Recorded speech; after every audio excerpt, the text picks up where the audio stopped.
be, y'all? What is good, y'all?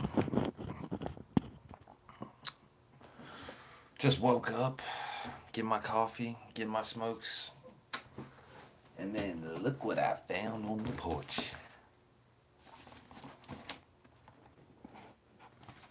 You can see, right? Well, yeah, I'll show you.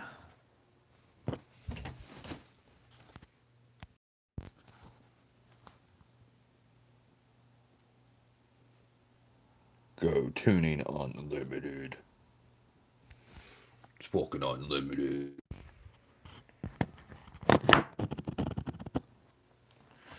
It's unlimited. Oof.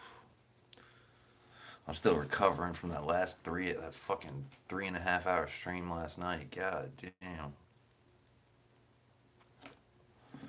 That was a party last night, man.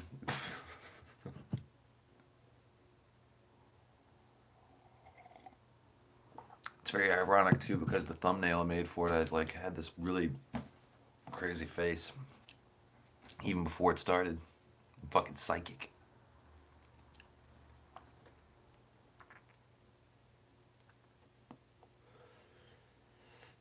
Alrighty. Let's get this shit open.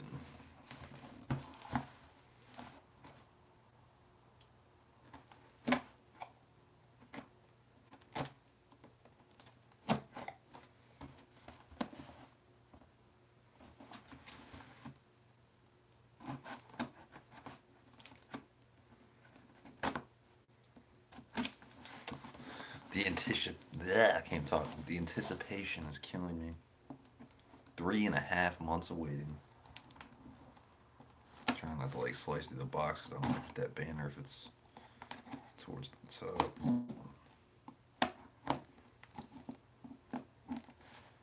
Get in there! Do it! Do it! Oh.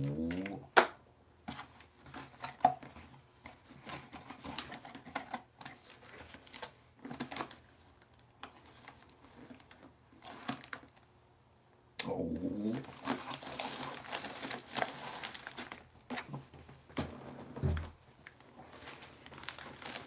Oh.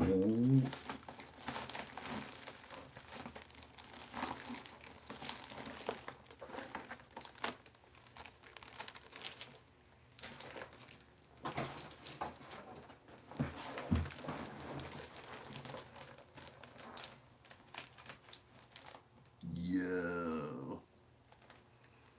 This shit looks dope.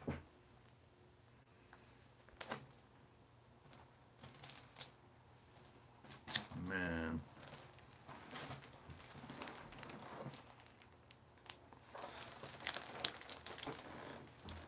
Oh, but we gotta open this up. We gotta do proper.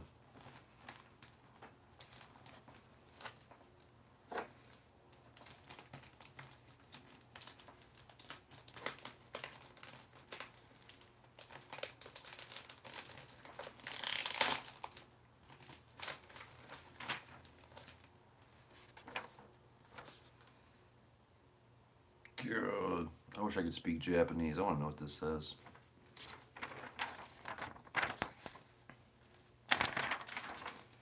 So dope. Well, for anybody in Japan, their phone number is 092-923-1955. Man, I wish I could speak Japanese. Dude, this shit looks legit.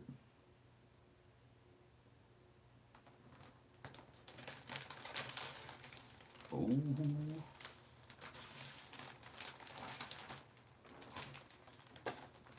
Be very careful. Try not to cut it. Damn, they put in some serious protecting. Ooh. Trying to see how the fuck I should get this out of here.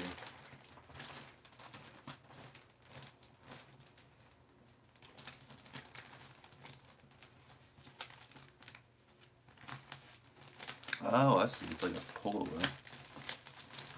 You want to make sure it's not taped anywhere when I pull it away. Where is it being taped to? There we go.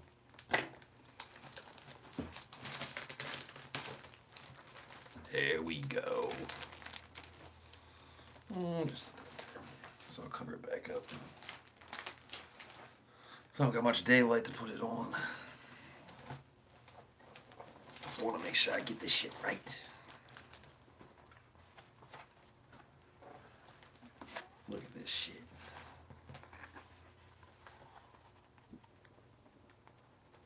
Oh yeah. Motherfucking Honda Super Tuning.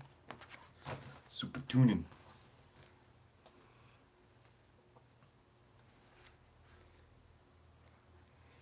It smells funny too. It smells like lemon. That shit smells like lemon. That's the second thing I've gotten from Japan that smells like lemon. Man, it smells like pine sol or something. That's wild style. Fucking wild style. God, I cannot wait to get that on. See, I'm almost to the point where I want to go to fucking people do like windows and shit, like windshield people. Like my dad has a windshield guy that installs windshields and decals and stuff. I would feel so stupid if I fucking got an air bubble or like got it fucking wrong or something like that, because I had to wait 3.5 months for this thing. Like, at the same time, even if they fuck it up, I would be super upset. I would just be like, dude, no. Gotta wait another 3.5 months. Why? Why? Why?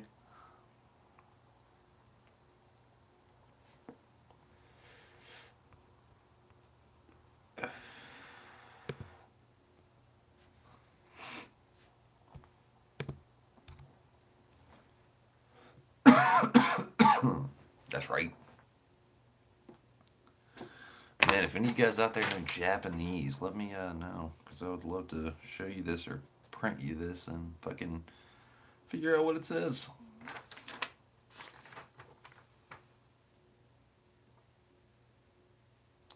Man, I wish they would just, I mean, I like it that they're, like, it's hard to describe. They're OG. They're fucking Japanese and they're not changing. They're not, like, translating shit for you. I love that, actually. I mean, it's kind of inconvenient because you speak English or whatever, but they're fucking thoroughbred, purebred.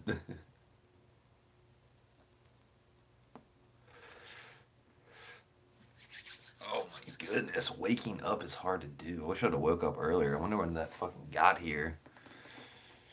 I don't know if I should take a stab at installing it or not. It seems like something that's... Ugh.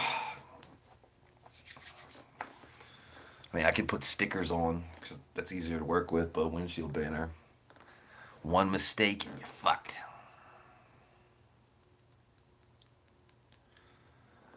I mean, there's different, like, I don't know if you guys know anything about installing windshield decals, or, I mean, windshield banners, rather, something big.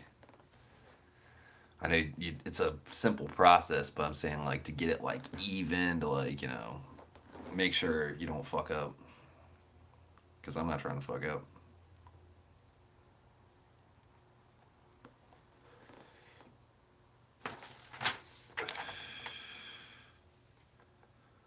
It's kind of funny, too, like, this is a custom order one. But if you look in the picture, that's for a completely different decal, like banner. It's a door banner. And if you look at mine, see, you get that in your mind's eye. See, you have red outline with white inside. Okay, okay. Then you got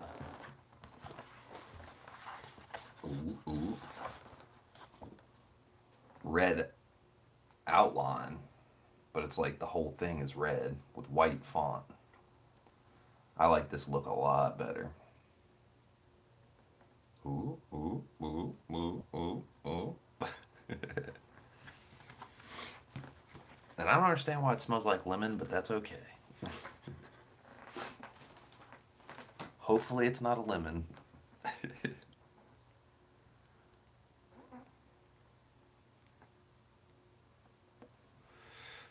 Oh my goodness. Throw this up on the wall though, next to my other M&M Honda goodie. Like even on the bag too. Like they're fucking OG. Look at this shit. If you're ever curious that you got a real M&M Honda part from M&M Honda, this is what you want to see. You'll see like this little business card size sticker on there. And it'll actually have it.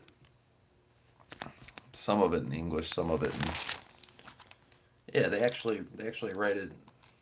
Yeah, this is all in English. Nice.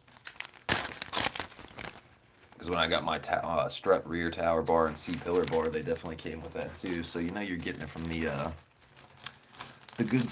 good spot.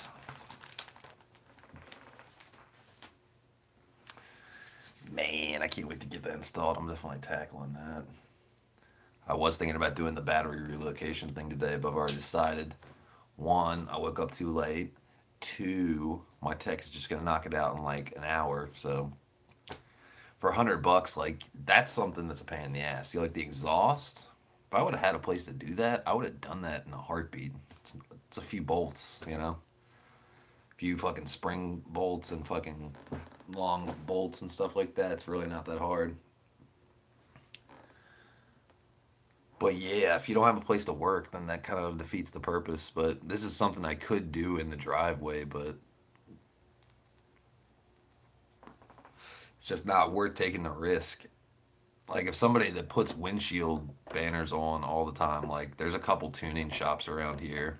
Not even really tuning shops, more just like car shops around here that they install banners, they install vinyl graphics and wraps and stuff like that. And yeah, just not too sure, you know. If I take a chance on this and fuck it up, I'd be highly disappointed because then I have to wait another 3.5 months for one.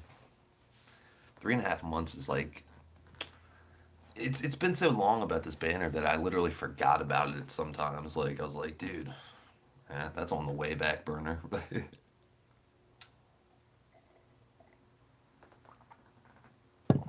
Way back burner. Oh my goodness, waking up is hard to do. Good God. I went to sleep super early last night. Well, not super early. I went to sleep at like 2 or 3 in the morning. And then I woke up at 3 p.m. So that's like 11.5 hours of sleep. Fucking crazy. Ooh. I was in a deep dream. Deep coma dream.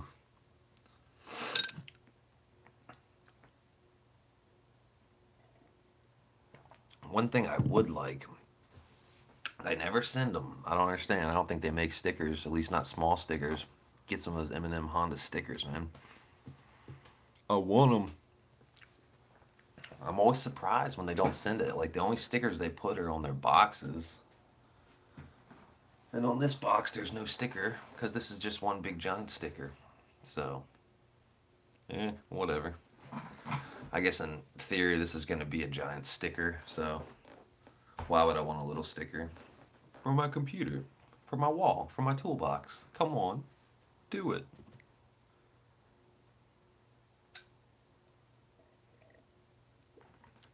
Ooh. But yeah, this isn't gonna be another 3.5 hour stream, unfortunately. I'm not endured. I don't have the endurance. Oh. But yeah, I thought I'd show you guys that and see if anybody hopped on. Got 2 people in here. I'm not sure who you are. Leave a comment. Have a chat party. Do something. Man, I woke up this morning, I got a notification. Somebody had commented on my full bolt-on reaction video, which is, I didn't even know how many hits that had gotten. Like, I thought the walkthrough. Ah, what up, Hubert? How the fuck you doing, man? Look at this banner, man. It finally came.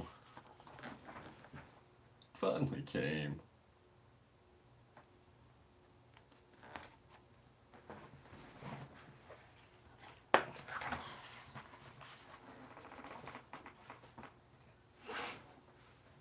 Your banner is cool. Yeah. What I was saying is somebody reacted to my, sent a comment to my, what up, Wayne King? How you doing, man? Fucking, I didn't know how popular, how many hits my reaction video to Full Bolt ones went. And I see this one comment I get a notification for, and this guy's like, I had to wait 15 minutes for you to do a real pull. I was just like, dude, you get what you get. Suck my dick. Like, what is your problem? Don't watch it then, you know? That's when you know you're starting to get like a little bit of attention, just a little bit. Like when people, you get the trolls. It's one thing to get spam mail or something like that, or spam comments that are like a bot or something like that, but literally some random guy that's got like a fucking like letter profile picture is just like a green letter because his name's Brandon something, and has no subscribers or something like that, and isn't making videos, and he's just like, you know, a troll basically, somebody that like has an account to comment and talk shit basically. It's like, I waited 15 minutes for you to do a real pull. It's like, well, it wasn't just a pull video. It wasn't just me driving fast in my car. It was me reacting to how the car is, how it feels now, and talking about my reaction. So, fuck you, buddy. What up? Just thought I'd gonna check on you. LOL. Wow. Well, people and their expectations. Some people are just strive on troll skills. Exactly. Right. What can you do, you know? It's just hilarious. Like you, like that's what I woke up to. Like it was like ding ding, you have a notification. I was expecting Hoonigan or Flying Gato or, you know, something good. You know, some fucking troll. I was like, dude, I rarely even get these trolls. Like, it's just hilarious. You'll get like, you know, let's say I had 10 or 11 comments, and like 99% of the time they're always fucking positive, and then it's like, someone's got to be a stick in the mud. Someone's got to be a jerk face. Why do they got to be a jerk face? Hey Hubert, you wouldn't happen to know anybody that speaks Japanese, do you?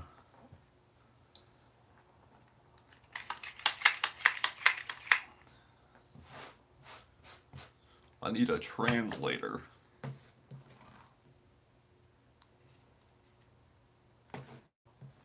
I need a translator. I do, but she is not online. Okay, I want to scan this piece of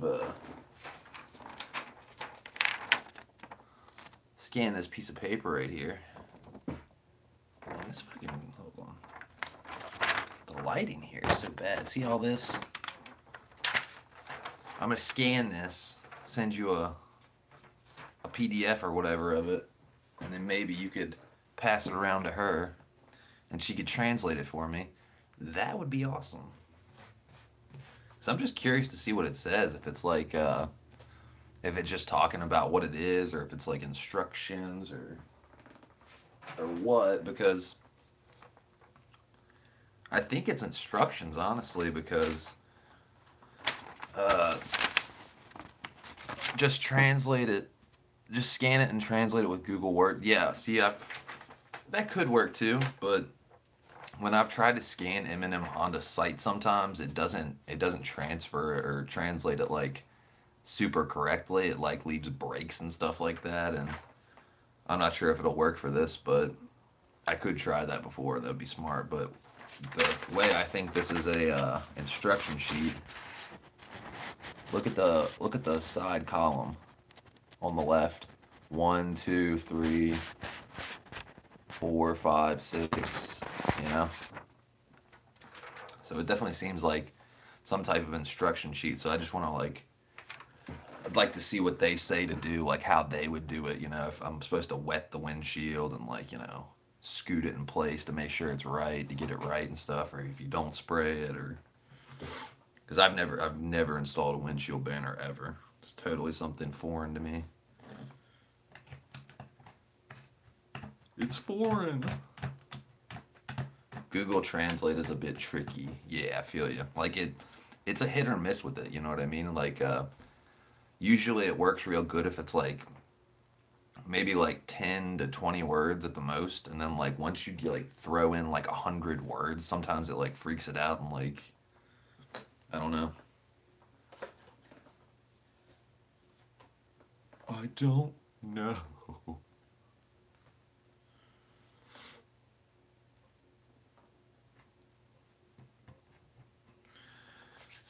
Yeah, I think that battery relocation thing, I'd like to knock it out myself just because it'd be good content for you guys, anybody that wants to do that, but it's like, it's just such a hassle, man. It's like, literally, you gotta rip out a lot of the interior of the car, and like, that's like an all day affair.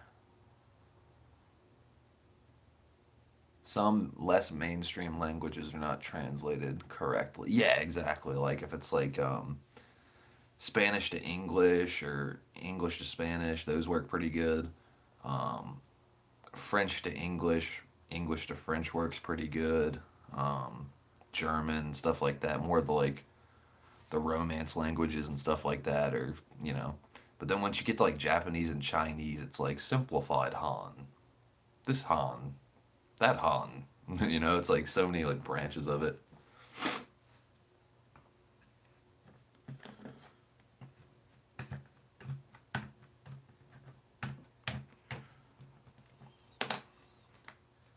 Be y'all.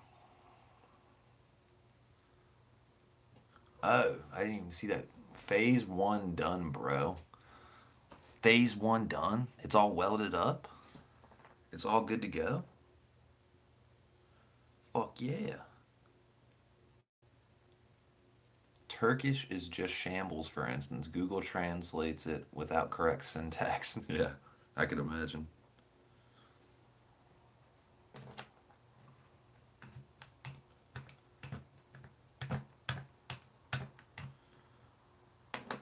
I could imagine.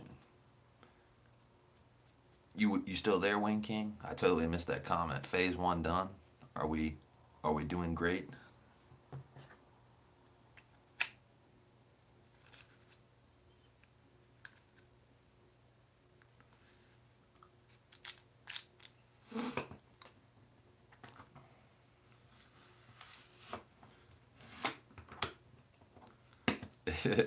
You get Burrogizi. I can't. Burrosian Turkish cut ups. It would make good for some good foreign Tourette's, just like gibberish. It's like, fuck, shit.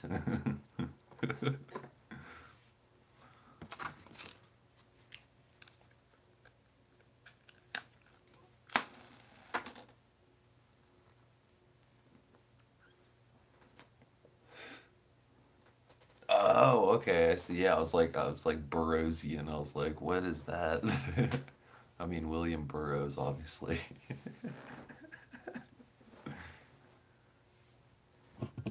Some naked lunch in Turkish.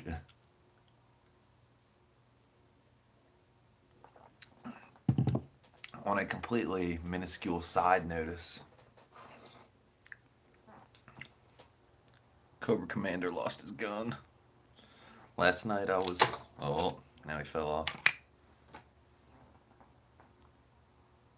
Cobra Commander fell off the table, off the top of the desk last night. This motherfucker doesn't have a gun anymore. So now he's just. Kind of looks like he's. Man, he won't even stand up now. Stand up, Cobra Commander.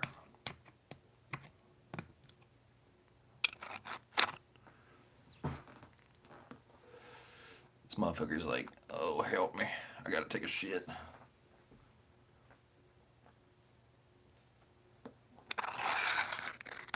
Help me, I am dying. Please. Oh. Oh no. I lost my gun. I must throw up on the table.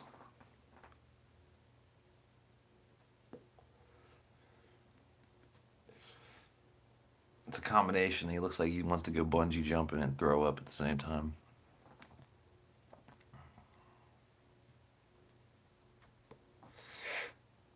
Oh, Hubert, I don't know if I told you or not, but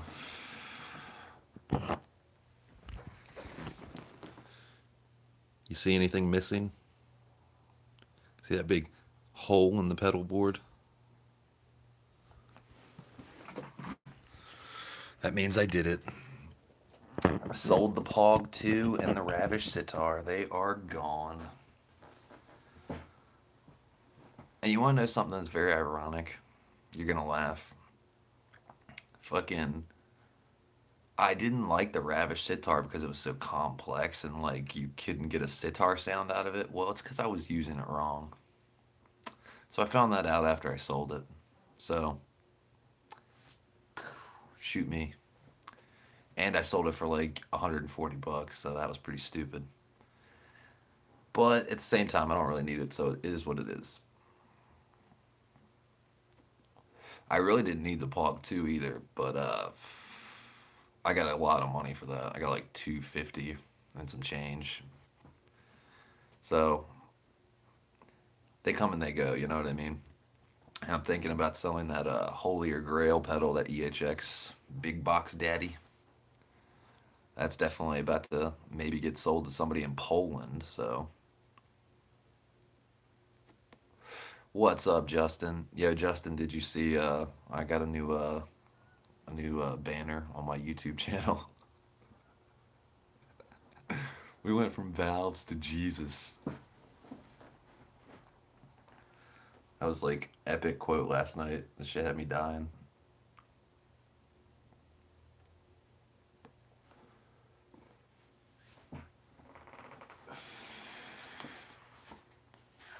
Look what came today.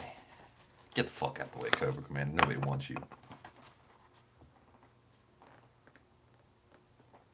Ooh, ooh, ooh, ooh. Chicka, chicka, chicka, chicka, chicka. All the way from Japan. Japan. Japan.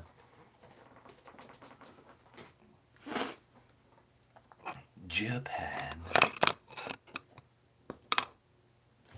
Japan.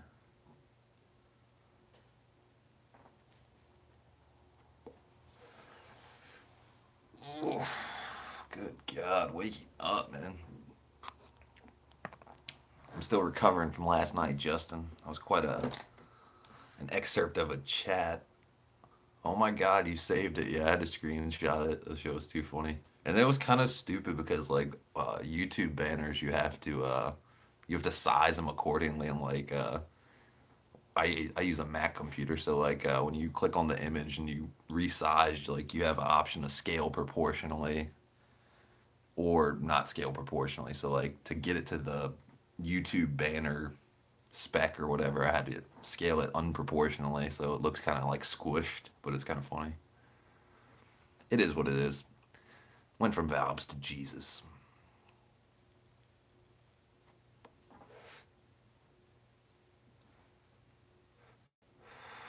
Yeah, the sizes are really stupid. I had the hardest time getting a banner that worked. Yeah, the only way you can get around that, like, however you screenshot it, like if you're not working from a picture, but you like screenshot it, try to like visualize like what a YouTube banner would look like dimension wise, like length times width, and try to like get it as close as you can. And then like if you scale proportionally that way, you get pretty close and it's not as squished. But yeah, nonetheless, very stupid. It's like almost like you have to work with vector files or something like that to get it like looking perfect, you know what I mean?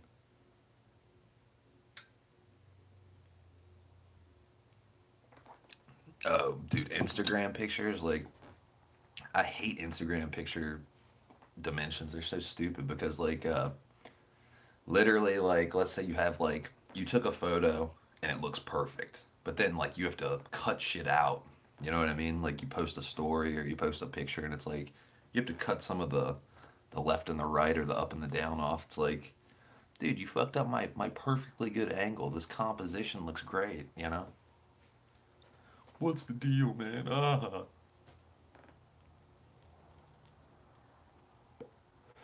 Yeah, it makes it look blurry too. I feel you. Sometimes I use that.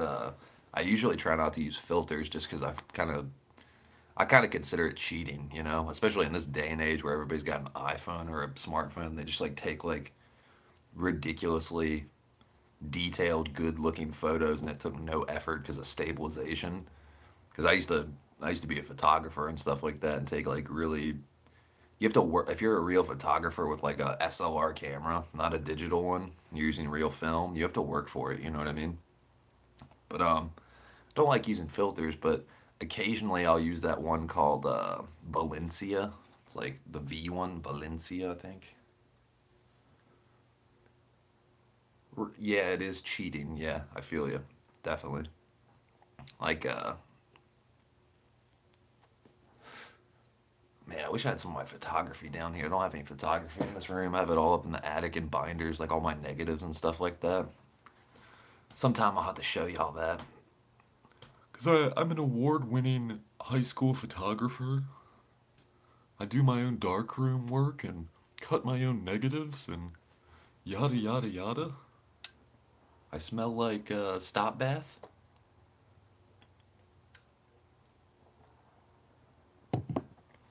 Yeah, that's awesome. Yeah, dude, photography is really fun actually. It's a really nice process. Like, see, like putting a windshield banner onto me, like that's really rare and you had to wait 3 months for it. Like that seems scary to me. But then like going into a dark room that's completely dark and rolling film in a can and having to like pop the top off the fucking film canister and like you're completely in the dark. Like you can't turn light on whatsoever. It's like being blind basically, having to like do it in the dark. And that doesn't seem scary to me. Or like working with like harmful chemicals that cause cancer. It's like, oh, no big deal. It is fun, but it's more challenging than it seems. Yeah, see, like I started photography in 10th grade. I think it was 10th or 11th grade actually. I only took it for 2 years. You could have took it for 3 years, I think. But yeah, the first year was like definitely like a learning process. But I mean, really, like once you get the like assembly line of like what you needed to do, like okay, step one, take your pictures. Very fairly simple. Get a good picture. Take your film out. Go into the dark room. You get this little like canister. You get a film, like the actual film canister.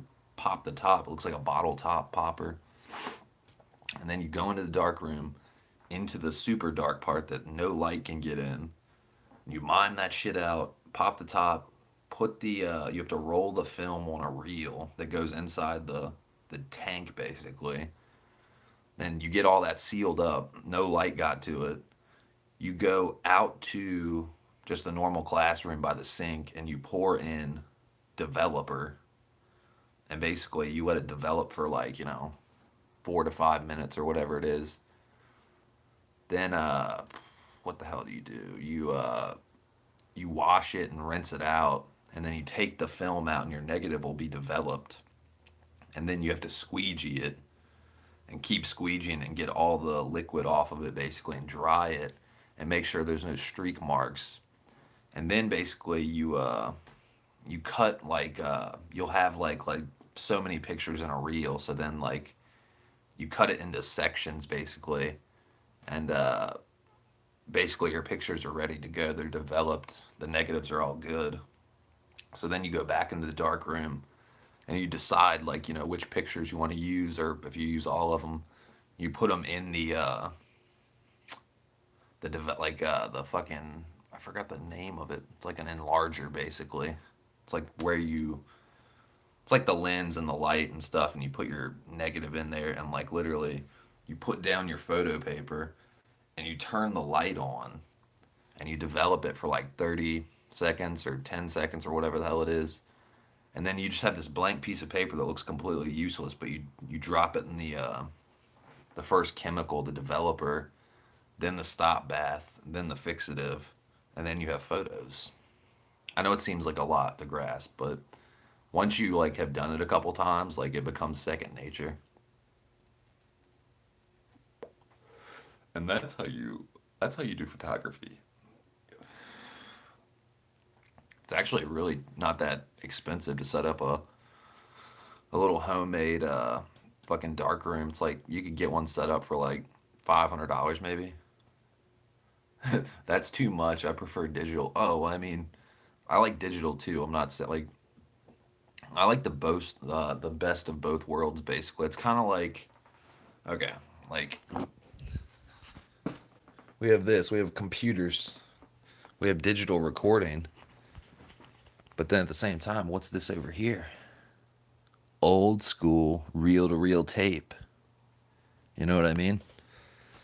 So like when you combine both of them together and you use digital and analog, or if you use digital photography and old school, a lot of good things can come out of both. Like let's say you had like, you know, you have tape reels? Fuck yeah.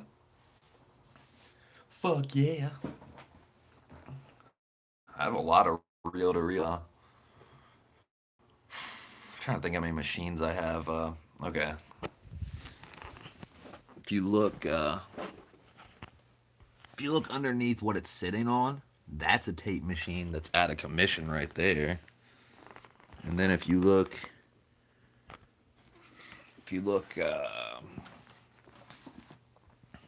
right here, I got like my little beat machine thing that's hooked up to the computer. But then what it's sitting on right here, this guy, that's a portable tape machine. So I have a lot of tape machines.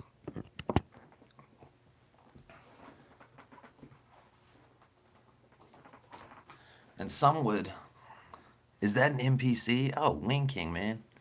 It's actually, it's close. It's an Akai MPD. It's like an MPC. An MPC is a standalone. That's like some like J Dilla Beat Lab shit. Like everything's on it. It's like almost like a recorder in itself. And this is a MIDI production device. And essentially, the computer right there is hooked up to that. And like, I'll be like using that computer for drum beats and like a drum machine or, you know, FL Studio, Fruity Loops. And all these knobs on here I can tweak and like change the beat and like delay or pitch or any of that stuff. And I have both my computers synced up by MIDI, so the clock tempo, they're in connection basically. So like whatever I'm doing over there, like gets transferred here, and some of my effects pedals even have MIDI, so they get synced up. Oh my God, you are the coolest. Thanks, man. I'm surprised. Like, I'm not downplaying. I don't know what you know about music, but it's like surprising to hear you say, "Is that an MPC?" That's badass. You record music? Yeah. I'm kind of on a little bit of a hiatus right now, but no one but real music heads know who Jay Dilla is. Dude, it's too true. I love Jay Dilla, man. See, that's my kind of hip hop because he brought the human element, the human feeling to, you know, hip hop and beat making and composition that's like, you know, more hip hop style and stuff like that, funk, jazz, all that. And the real reason he's different than 99% of other hip hop producers is because he didn't quantize the beat. He made the beat in real time. He felt it out, and that's literally like the epitome of what I'm about. Like I usually don't play to a click track. I don't change, I don't auto tune, I don't quantize the beat to make it sound more uh, you know, clean or on time or any of that stuff. It's like I like to see how close I can get to my goal just by being me basically. I'm the biggest Dilla fan, fuck yeah. What's your favorite style of music and artist? Favorite style of music? That's a tough one. Some of my favorite styles of music are, let's see. I like a lot of prog rock, like progressive rock, like King Crimson, Yes, stuff from the 70s and 80s and stuff like that. That's solid stuff. Um, I like a lot of funk music, like Parliament and George Clinton and fucking Bootsy Collins and all of that. That shit's nasty. And then I like a lot of Latin music and stuff like that, like Larry Harlow, Fania All Stars, Omar Rodriguez Lopez, Mars Volta, and see, like I said, prog rock earlier, and then Latin we're talking about now, but that's like the combination. It's like Mars Volta is like so many influences. That's probably gonna be my all-time favorite band, honestly, even though they're not a band anymore. But I was really lucky to be able to see about 5 to 6 of their shows before they broke up, and so much talent and so many diverse like styles of music. I like a lot of electronic music, Venetian snares. He's probably another contender for one of my favorite all-time artists. Like, has a ridiculous catalog of like, I don't know if you guys have ever listened to Aphex Twin, Richard David James, the guy from England or whatever, but he's really rad. Like, I grew up listening to him like since I was 15, but then I found out about Venetian snares and I was like, dude, this guy's like the Canadian Richard David James. What do we got? Besides Katy Perry. Oh yeah, I'm a sucker for some Katy Perry. Oh yeah. She's so talented. The greatest. That's hard. Most that love music don't have a favorite style. We love it all. Shades, check out Knots Raw. Hell yeah. Yeah, like another one that might be like all-time favorite artist is probably Frank Zappa. And it's because he uses so many styles of music. Like, you'll listen to one song that sounds like a fucking cabaret gone to hell, and then like you'll listen to another song and it sounds like classic rock, and then you'll listen to another song and it's like Latin-y, like fucking grooves and shit like that, and then you'll listen to one that sounds almost punk, then you'll listen to one that sounds like almost like flower power or some shit. And I mean, he just has so many records that are just hilarious, that are talented as fuck. Like, it's like almost like fusing rock with classical music, with like slapstick comedy, with like weird electronic sounds, with like just amazing guitar work and drum work and everything. Like, yeah. So if I were to pick one artist, it'd probably be Frank Zappa, honestly. Like, the guy had so many tricks up his sleeve. Hell yeah. I love funk music or old southern rock. Yo. If you ever want to hear a really good, like, funky southern rock album, I'll message you and I'll send you. It's this fucking band that is nasty. For real. Frank is awesome. He is. And like Dweezil Zappa, his son, man, like, that guy is just taking it to the next level too. Like, the technology like we have now with his playing, and like, you know, him being Frank Zappa's son, is just like ridiculous, man. It's, the guy is like literally like progressing the guitar so much. Like, the way he plays is so fluid, and he's playing so much nasty stuff. Like, it's so good it makes me like almost want to quit guitar. It's like, I'm never getting there, but I'm glad you did. Next hobby. Next passion.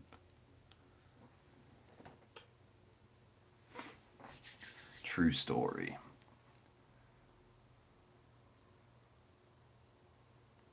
Please share. Yeah, see if I can find it. Sometimes it's copyright infringed, so they take it down. But sometimes people put it back up because it's a really rare album. It's a whole story. I'd have to like private mess or chat with you about it in private, because it's kind of like a sensitive topic. But yeah, here it is. Copy link. Be y'all.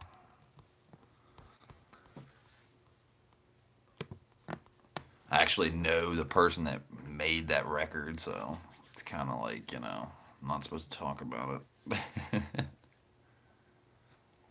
Because I have bad blood with them now, so they might be mad.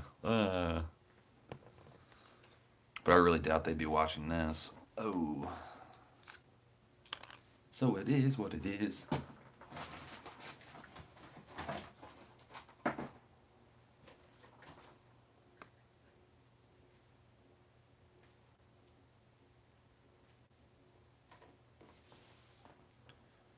Thanks, I bookmarked it, yeah.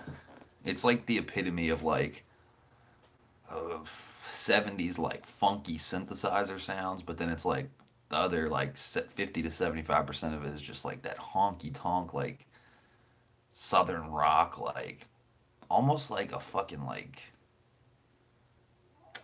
Howlin' Wolf or something like that, like somebody that's got like, you know, I've been wasting my time, somebody like that. It's like it's a completely like distinguishable voice that like you don't always hear.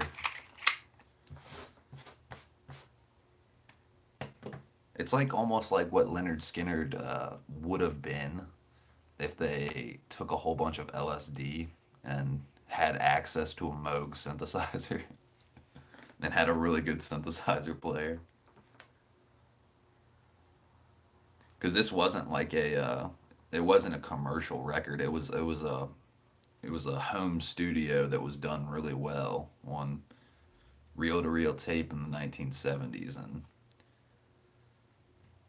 I actually have a copy of that record, and it's worth a lot of money.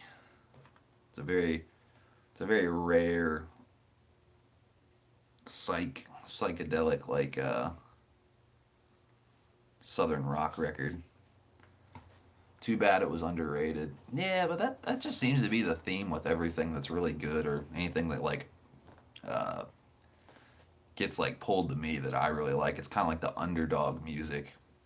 I mean, I'm not saying there's things, you know, I don't like that are in the mainstream that have gotten highly acclaimed, you know, like Pink Floyd or this or that, you know what I mean? But it seems like the story of the real geniuses are like, you know, they had a rough ride. They didn't get very much acclaim, or they had a shitty life, you know what I mean? That's like singer-songwriters, you know what I mean? Like I mean, let's say somebody like Tom Petty. Tom Petty got plenty of acclaim. Now, I'm not saying he's a bad songwriter or anything like that, but compare him to somebody like Elliott Smith or Nick Drake or Jackson C. Frank or some of these like, you know, older type singer songwriters. Nick Drake fucking killed himself when he was 26, and he is a fucking ridiculous guitar player and a ridiculous like songwriter.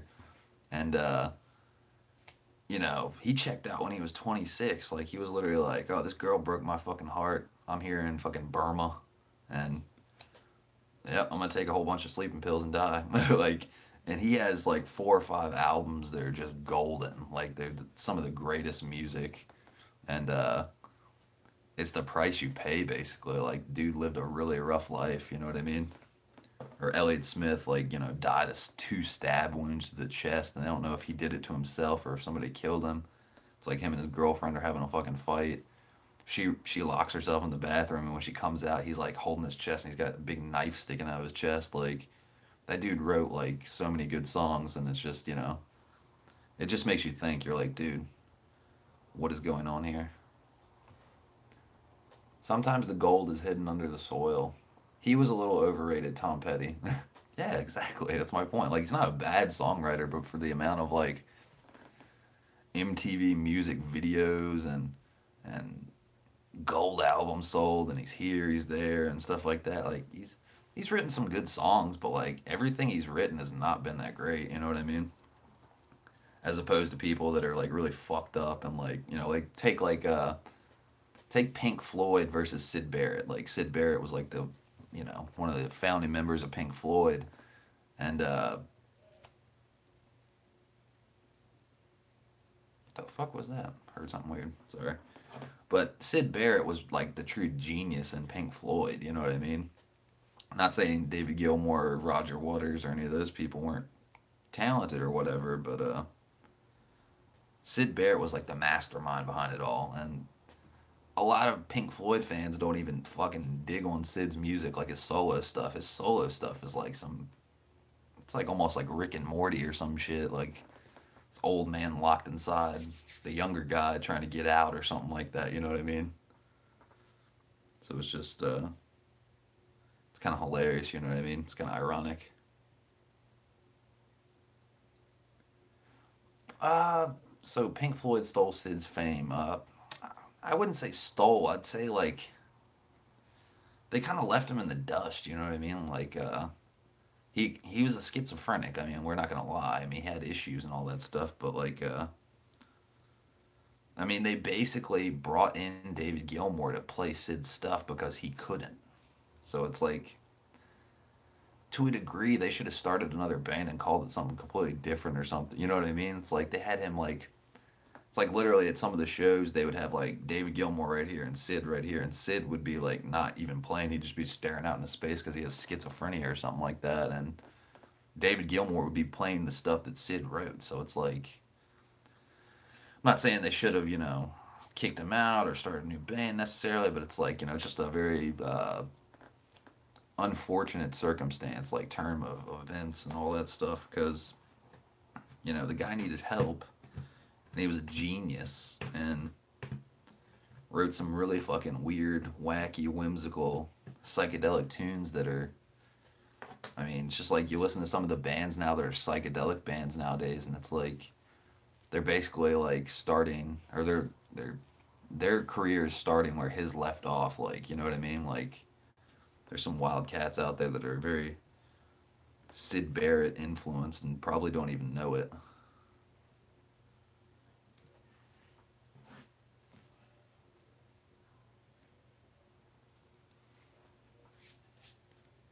But yeah, music, man. We're talking about music.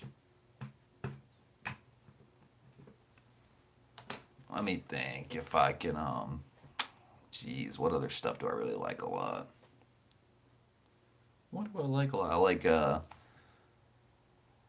you like rap? Yeah, I was literally about to say. One of my favorite like hip hop, rap, whatever you want to call it, uh, groups that's like a really unconventional group is Death Grips. I don't know if you guys have ever listened to Death Grips before, but that's my shit. It's like almost like the combination of like California punk thrash meets like just fucking raunchy fucking rap hip hop, esoteric hip hop, whatever the hell you want to call it. Like they're literally like some like it's like almost like reminds me of like hip hop or rap like on Saturn or some shit, like on another planet, because it 99% of the people that are like big hip hop or rap heads, you'll play them Death Grips and they're like, dude, fuck this. This shit sucks. It's like, dude, any modern popular artist you're like, I mean, Death Grips is fairly popular. A lot of people know them. I mean, the drummer used to be in a band called Hella, Zach Hill. He used to be in a California duo called Hella, and they toured worldwide and all that stuff, got tons of acclaim, and then they broke up, and basically MC Ride, that's the main dude that raps. Then they have Andy Morin, who's Flatlander. He does like all the production and like keyboards and beats and all the crazy shit. I love Hella. Yeah, I'm surprised you haven't heard Death Grips. Death Grips is fucking wild style.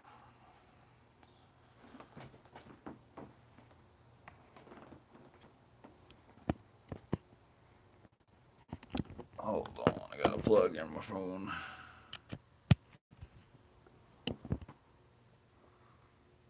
Really? Alright, well, I gotta set it right here. Don't you hate it when you're streaming and it has orientation locked so you can't like flip your phone around? It's fucking stupid.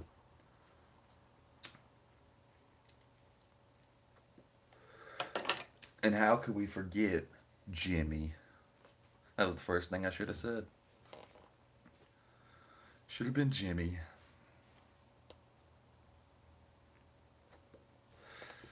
And then, I'm trying to think of any other people. There's this one band I saw, the Mars Volta open up. They opened up for the Mars Volta in San Francisco on New Year's Eve. They're called the Eternals. And that's like punk meets funk meets rap meets just crazy, like electronic dub, like all kinds of stuff. They're some of my like everyday music, like especially in the car. Like they have some really wild style shit.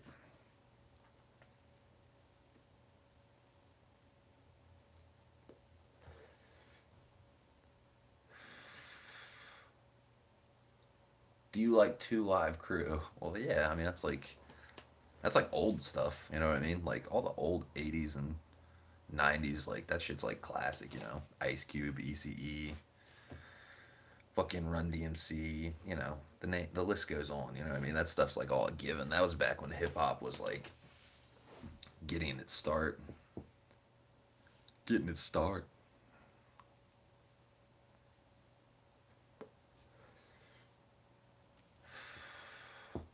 Trying to think of who the fuck else. Look at my record shelf. Mm.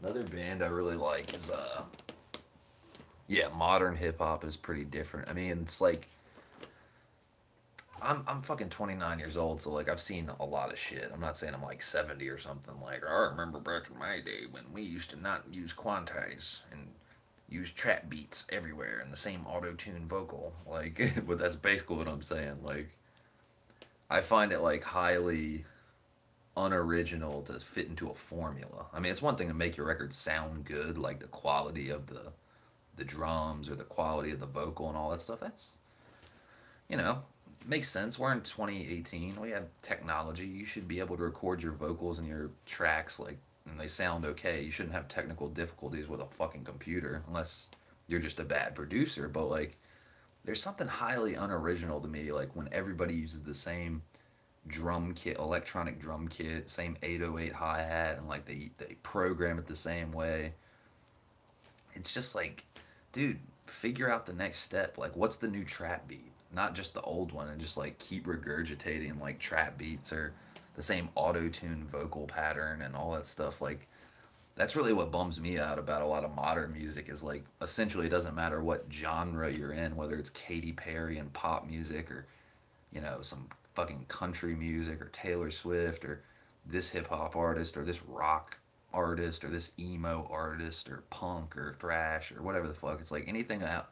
A lot of the stuff nowadays that comes out in 2018, it's auto tuned. It's just like it might not sound like T Pain auto tuned, but it's completely auto tuned. So it's like do you think Jim Morrison and the Doors, like, do you think they use autotune? Janis Joplin, Jimi Hendrix, Pink Floyd, they didn't have autotune. Their shit sounds good because they sang good. They had to work for it, you know what I mean?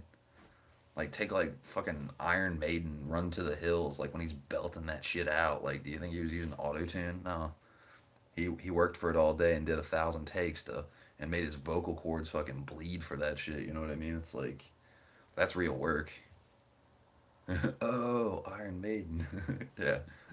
I mean, I'm not even a huge Iron Maiden fan, but I mean, like, that's a vocal that stands out that's like, dude, that dude worked for that shit. It's like, run for your life. Can't even do it. He's way up there. My singing is gone down the gutter, down the drain. Like, when you have, like, he's annoying. Oh, yeah, like, it's definitely not like, it's not Marvin Gaye or Al Green or something you're gonna put on and like lay next to your lady with or something like that. But it's like annoying or not, it's still real. Like that's a real vocal, basically, is what I'm saying. Like it's not. I'm not even a big Iron Maiden fan at all. Like at all. I've never really been into heavy metal.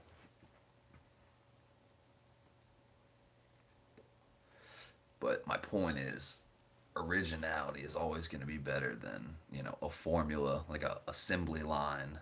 Like, okay, would you rather have a homemade meal or would you rather have some shit that was like assembly line made in a factory and there's like Cheetos or some shit like that? Like, I'd much rather have the homemade meal because a real person made it and they put their heart and their soul and their passion and their culinary skills into it, and they're like, dude, I'm making this for you, just you, as opposed to like, you know, Cheetos. We don't know what the fuck's in those.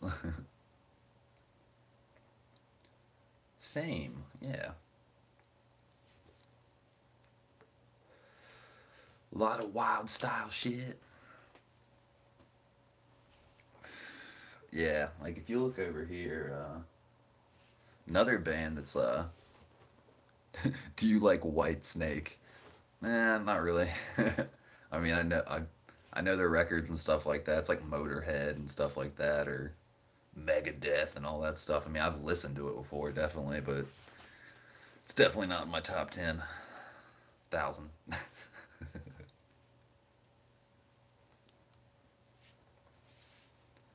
I think if I was gonna pick some like heavy music from that era, it'd probably be like Van Halen. That's like as far as heavy metal as I can go.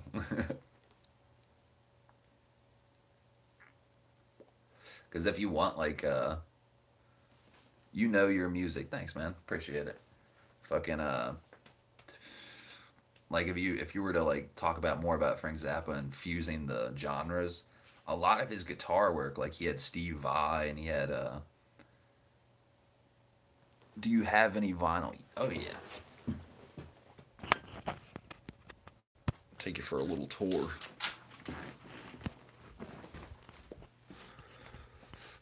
This is my record shelf.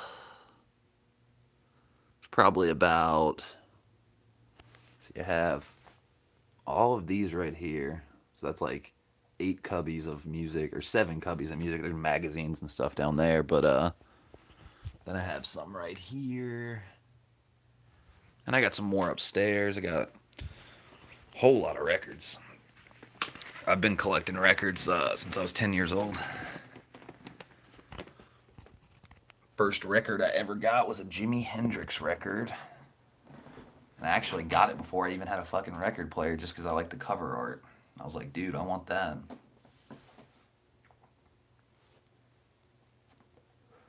It's definitely a good investment too. Not saying I'd ever sell any of that stuff, but seeing as like your musical style and taste change and stuff like that, investing in records that you might like, let's say you like them now, but then later you don't like them, or you know the band changed and you're like, dude, fuck that band. You can get a lot of money for records, like for real. I used to be in this band called the Flaming Lips, and then I got to meet them and they kind of turned out to be assholes, so I was like, you know what, fuck your records, I don't want them on my shelf. And I sold those and got a lot of money. A lot of money. Honestly, wish I wouldn't have sold them, because if I had them now, I would have got way more money for them. Whole lot of money. Because their records are, it's kind of like Mars Volta records. I have every single Mars Volta record. I'm never going to sell them, honestly. Never. Not unless, like, only way I would sell them is if I got, like, thousands of dollars a piece for them or something like that. But even at that, I'd probably still keep them, just because they're so good. But, you know, like, their records are literally, like, at this current time, are worth, like, between $300 to $500 a piece. Like, that's just crazy, you know what I mean? Or, like, that one record I sent you the link to, that record's worth almost $1,000. So, like, it's just crazy about, like, how, like, appreciated value over time goes. Like, that's just wild style.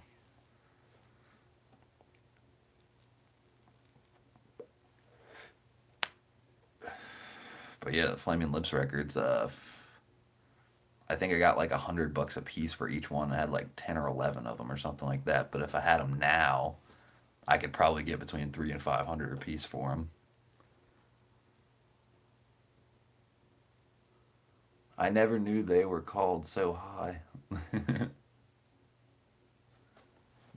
Yeah, records, like, definitely gotta plug my phone back in. This fucker's about to die.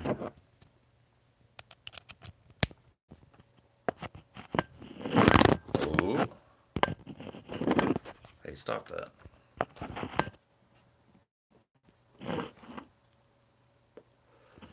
Oh, gotcha. I was like wondering. I was like called. There we go. Yeah. It really depends on the artist. It depends on whether it's an original or a repressing, because a lot of old records are repressed. So like if you have like original Beatles records or Pink Floyd or Led Zeppelin or anything like that, that's a real like, on Atlantic Records or Warner Brothers real first pressing, they're worth a lot of money. And I guess condition too factors into it, like how good of condition is the sleeve in, is the record in, like does it have any marks on the vinyl? Because some records like they can have marks on it, like a few surface scratches, but if it doesn't affect the play, it doesn't fucking matter at all. Still, as long as every second of that music plays on that record, you're good to go. True fucking story.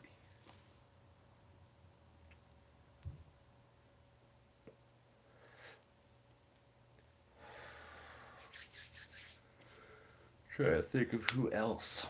Who else would I say is a big influence? Hmm. It's like it's a very tough decision to like call. Like sometimes it changes and stuff like that. But everybody I listed is pretty much like in the top 10, top 25 or something like that of my influences. So I think we definitely covered that ground. I mean, I like Richie Havens, fucking Santana, like a lot of the Woodstock artists, like Sly and the Family Stone and stuff like that. They're definitely up there. And all those motherfuckers, man, they did a lot of drugs and made a lot of music. Like Santana at Woodstock, they were on fucking mescaline when they were playing all their stuff. And Sly and the Family Stone, like a whole bunch of coke or acid or something like that. It's like, how do you keep the composure for that, man? Like, whenever I did that stuff, like you could barely even fucking like walk. It's like, how could you just be fucking playing this bitchin' guitar solo or drum solo or keeping a time with a band? It's like, wow.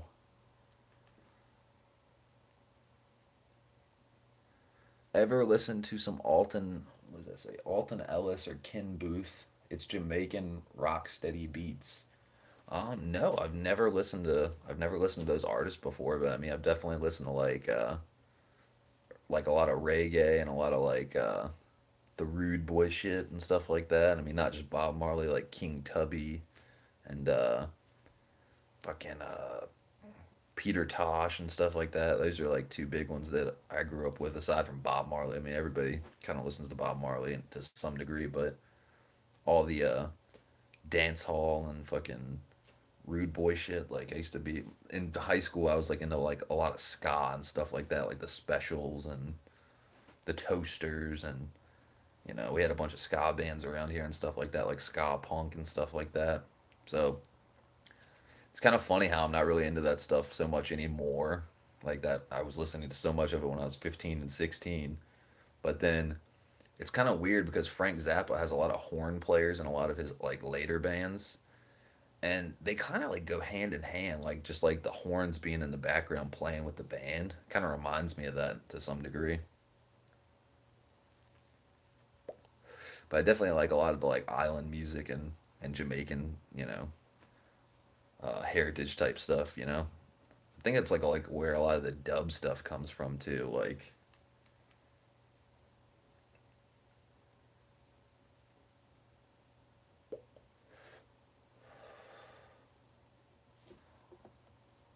that was funk.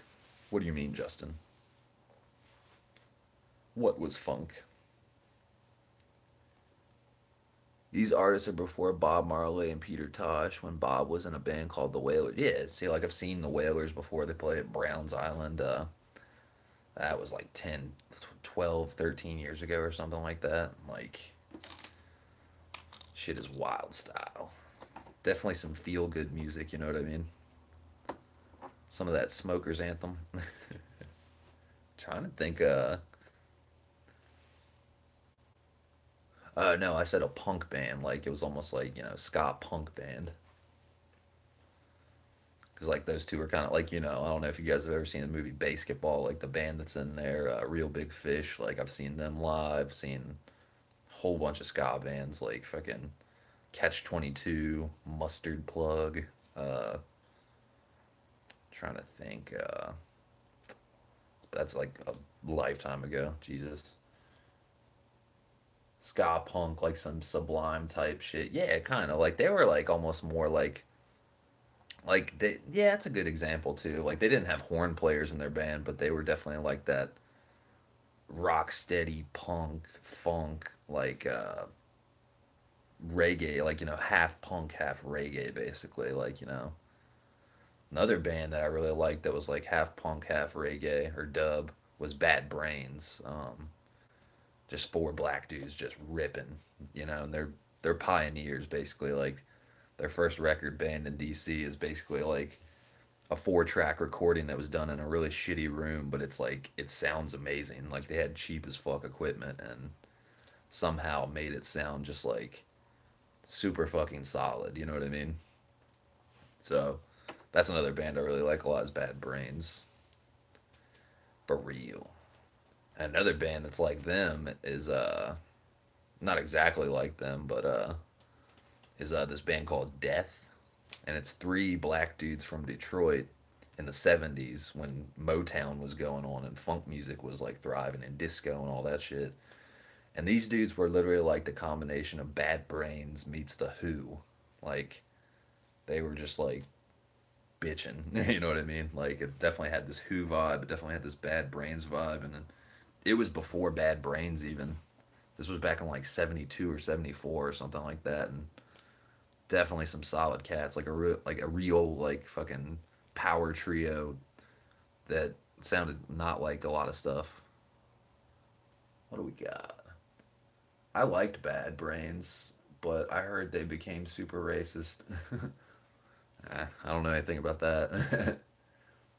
I think you're thinking about like I think I know what you're talking about. Like they're like Rastafarians and they like hate a lot of white people. Is that what you're talking about? Maybe because I think that is partially true. Because that's just like a that's like a Rastafarian like mentality or way of life. Like they they hate the white man. They hate homosexuals. They hate a lot of things.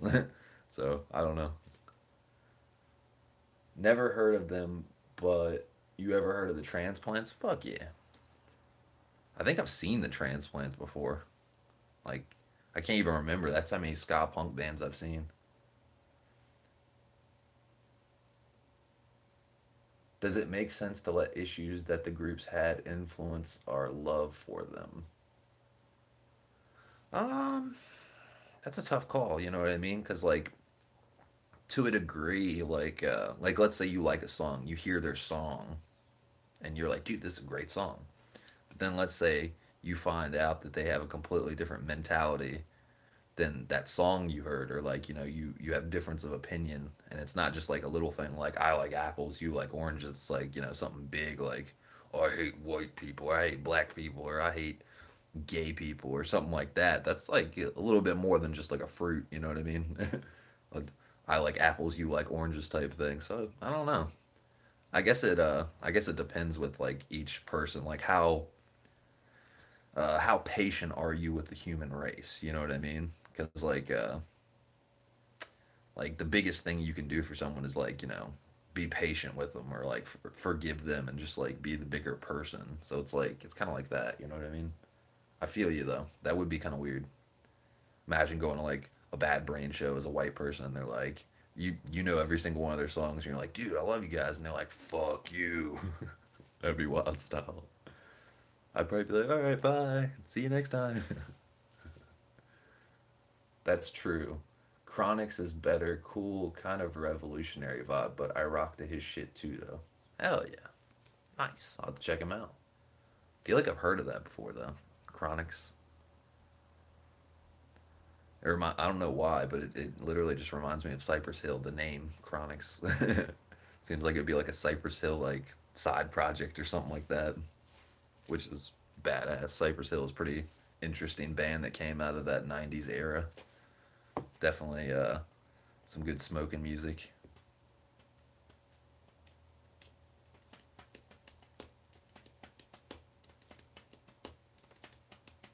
Oh, dude, I totally forgot another band that I really like a lot.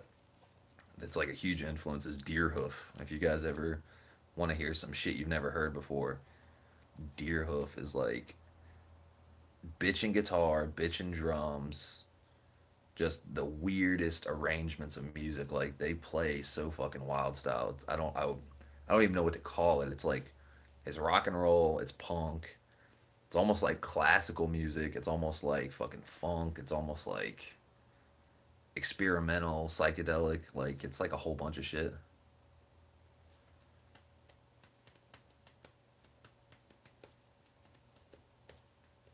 Think I've heard of them from Rob. From Rob, like Throb Nation. He listens to Deerhoof. If he listened to Deerhoof, I'd be like, dude, we're hanging out. Because like nobody knows about Deerhoof. I mean, they do. I'm not saying people don't know about them, but it's definitely not like a super popular band. It's like some wild style shit. Like if Throb Nation listened to Deerhoof, I'd be like, hey, you're pretty cool. I mean, he's still a cool guy. I'm just saying, like that'd be like extra bonus points. It's like you listen to Deerhoof. What the fuck?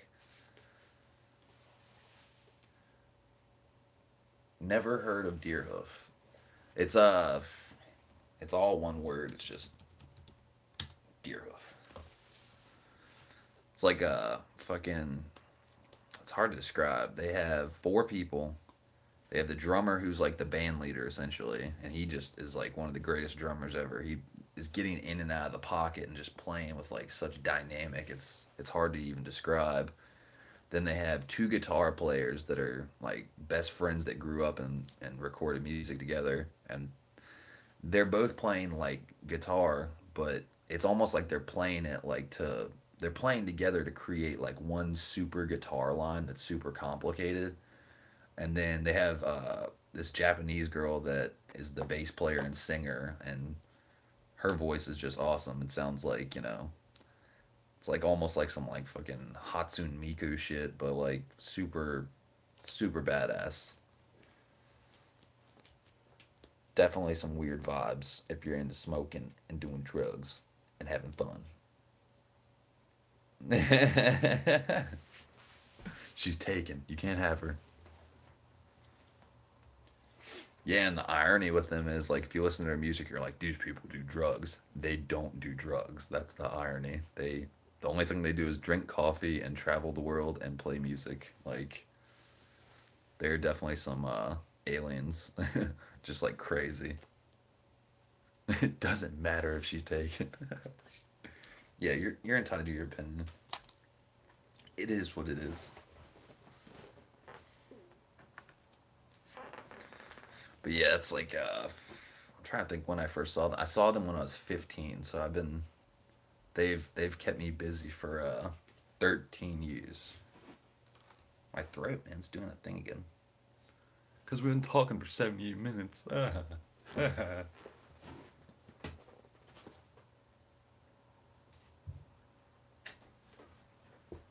Old school. Did you even get to see the banner? I don't even know if you were here when I pulled it out. Oh, OG 123. OG 127.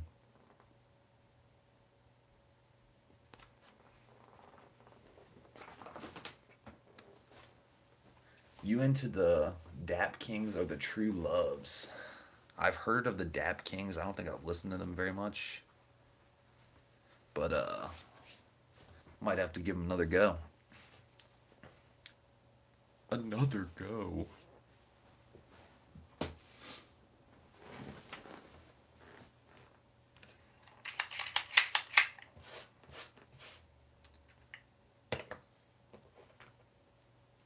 Another band I grew up with that I really liked a lot that was like really fucking wild was Animal Collective. I don't know if you guys have ever listened to them, but that's definitely some different music. It's like funk type shit. It's pretty cool vibe music. Hell yeah. Nice. I think they were at a festival I was at. I was at Bonnaroo one time. the only time I've ever been to Bonnaroo because it's just, whew, that's an endurance race. Like being in that fucking Tennessee cornfield heat, like 104 degrees and no air conditioning, and you're out there for 3 days in a tent and you're on drugs and you're dying. It was a little bit much. It was so bad out there, I got fucking sun poisoning. I had to leave on the third day. I'm not even kidding.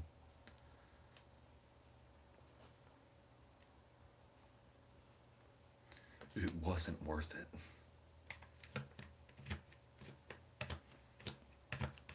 The worst part about it was when you got to Tennessee and you were 3 miles away from the festival. Literally 3 miles away. Think about it. 3 miles. It's 3 minutes at going at 60 miles an hour. We get to 3 mile mark. There are literally fucking so many cars that is just stop, and it's not even stop and go traffic. It's literally stop, like turn the car off. You're not going anywhere for a long ass time. And we were in traffic for 5 hours sitting, just like with the car on with the air conditioning on because it was so hot out. My fucking gas, I lost fucking 3/4 of a tank of gas just by sitting there. That's how long we were sitting there. Needed to get gas, the empty lights on. I have to get out of line, drive past it because like the festival was like everybody that was in the festival going to the festival had to be in the emergency like rumble strip, you know, the emergency lane. So I get on back on the 2 lane of the highway, go to a gas station, turn around and try to you know, like get back in my spot essentially, and the cop is like, "No, you have to go to the back of the line." I was like, "The back of the line?" I was like, we can't just like come in? Like that's bullshit." And he's like, "No, literally you're going to the back of the line. Everyone that leaves has to get to the back of the line." And I was like, "Dude, I was just in that line for 5 hours. Are you fucking kidding me?" So even before we got there, it was like just like a journey. I was like, dude, now I know what it's like to be in LA 5 o'clock traffic. And and fucking California 5 o'clock rush hour traffic probably isn't even that bad. Sun poisoning? Yeah, like, you know, heat poisoning, like, you know, you're just like overheated, your body's like, dude, get out of this fucking sun. Like I was literally throwing up and borderline hallucinating and shit like that, and it wasn't from the drugs. Charles Bradley, Lee Fields have recorded with them. Word. That's hilarious, dude. Crazy times. Hell yeah. And I've been to music festivals since then. I went to this one that was indoors in New York, up in Monticello, New York. There were only 2,000 people. They only sold 2,000 tickets. That was the fucking coolest festival I've ever been to. It's this festival called All Tomorrow's Parties. And that was like a fucking day and night comparison to Bonnaroo, because the year I went, see, the year before Bonnaroo had 13,000 people, which is a lot of people. But the year I went, 80,000 fucking people. It's like almost like getting up there towards a fucking Woodstock or something like that. I was like, dude, there are just too many people here. Like, this is fucking sketch.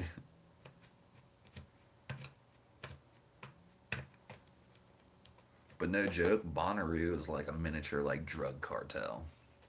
The motherfuckers go there to sell drugs. Like that's nobody's there for music essentially. There's like, let's say like 10,000 people are there for music. The other 70,000 are there to like make moves, be a dude, man.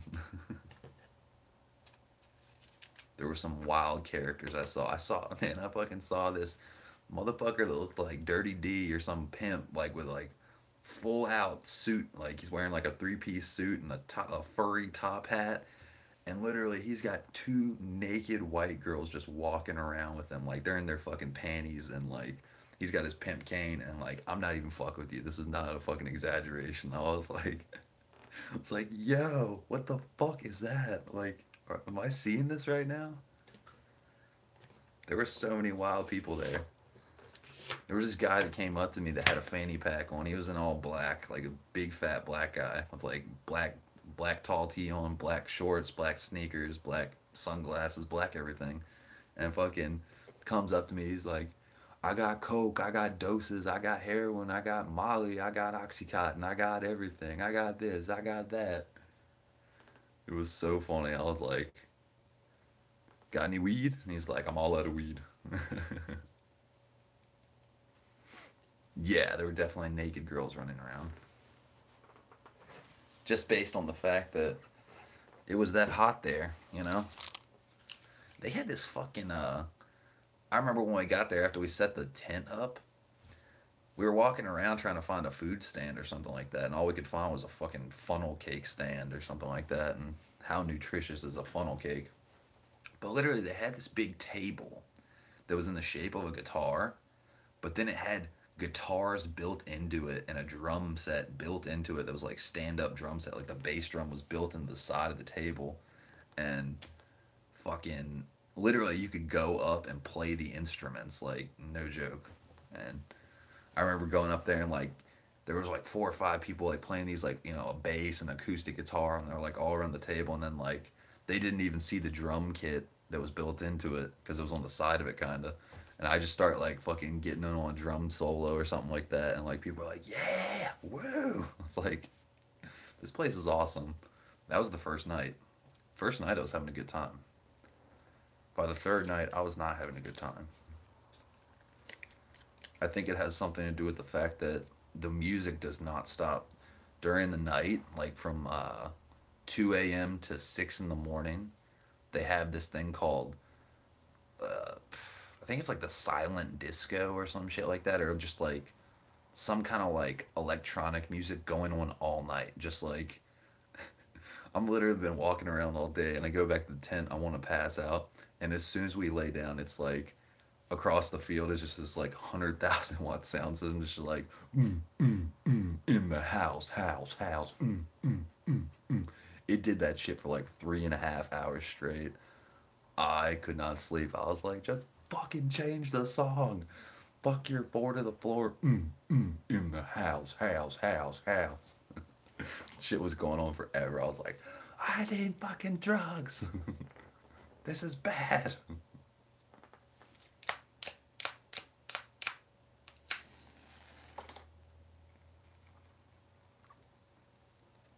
Because I like electronic music to, you know, some types of it, but definitely not like a techno fan, like a almost like a disco beat, just like just like bass like on every fucking hit, like kind of gets annoying after a while, you know. I'm sure it was cool in the 90s when it was just like, you know, people doing ecstasy and having sex or whatever, and that was the thing, the end thing, but like from a musician's point, like 4 to the floor is just kind of like boring. You should have took the heroin and you could have slept. They have a heavy metal rock festival out there in Northern Cali, 3 days. Bands like Godsmack, Drowning Pool, stuff like that. Yeah, I'm sure that's pretty cool. It's probably like the same kind of vibes there too. Like, I'm not really into heavy metal though or any of that stuff. Like, I mean, I grew up listening to like, you know, or not really listening to it, but being exposed to that stuff. Like it would be on MTV, Drowning Pool or Godsmack, or you'd see a commercial like for their CD on the TV or some shit like that. I bet it is pretty crazy for real. It's like fucking that gathering shit, the insane clown posse shit. I bet it's like that a lot. Those people are wild style. Putting cocaine in Fago Moon Mist.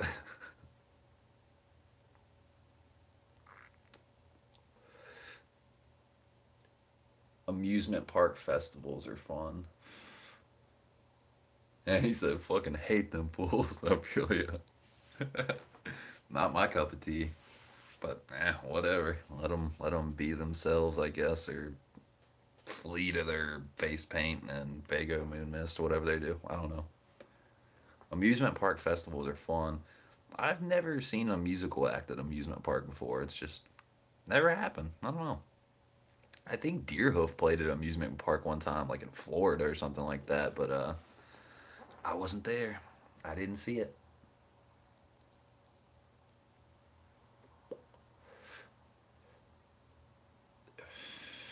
Man, something I gotta get something off my chest. I saw a thumbnail for somebody's video. There's a certain group of people. I'm not gonna say their name, but all I'm gonna say is fucking it annoys me so badly that this person has like four cars and he just got a Skyline GTR and he's just fucking it up. You know what I mean? Like I want to slam it. It's like, dude, don't do the stance life on a GTR R32. Are you kidding me?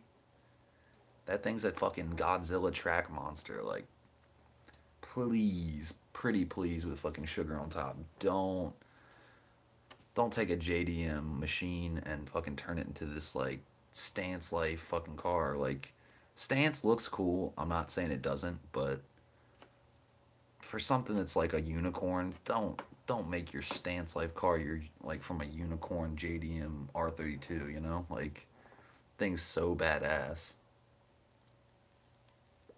You think you'd be more worried about putting a bigger turbo in it or better intercool piping or I don't know, some nice wheels on it or something like that that are lighter and make the car have better wheel horsepower, but stance life, bro. Negative camber.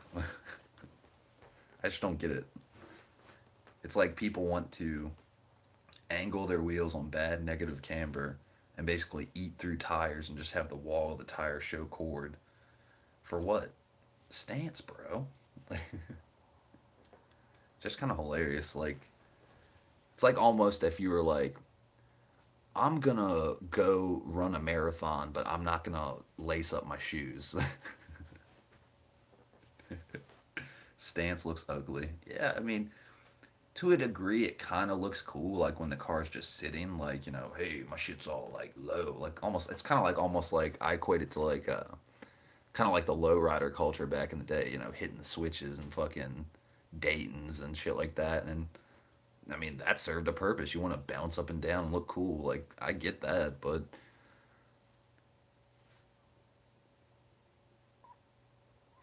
wait, I feel you, but when it comes down to it, fuck it, why worry? What other fools do to their shit? Yeah, I feel you. Like, it's just like, I really want an R32, and they're kind of, you know, they're getting more expensive now, and they're kind of rare, you know what I mean? Especially in America. Like, they're not an easy thing to get here, you know what I mean, to import here. They cost like, you know, roughly like 25 to $30,000. So it's like that it's just like it's like having sex with a baby or something. Just don't do it.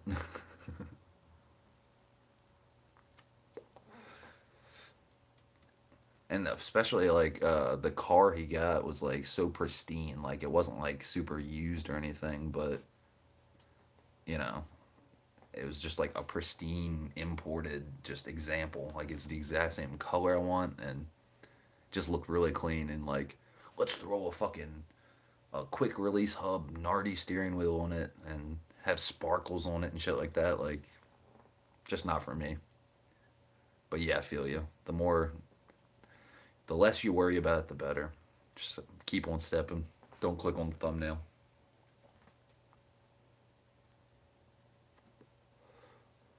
I used to cruise with switches on the boulevard, hopping at 89 Caddy with 10 batteries, 4 pumps, and 16 switches. Funnest times of my life. Dude, that sounds badass. You know what I mean?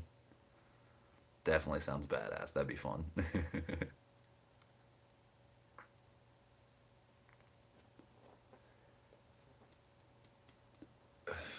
Man, if I was gonna do a lowrider, see, this is a funny thing. I've never even thought about breaking down a lowrider build, but mm, maybe like a 6.4. You know what I mean? It's kind of classic. Some kind of Cutlass or something like that, and some fucking Dayton's. That'd be nice. Get some switches. See, I know nothing about lowriders really. I mean, I know like what cars I like. Fucking Lincoln Continental, like an old Lincoln Continental. That'd be a fucking fun car to turn into a lowrider with the fucking suicide doors. That shit would be.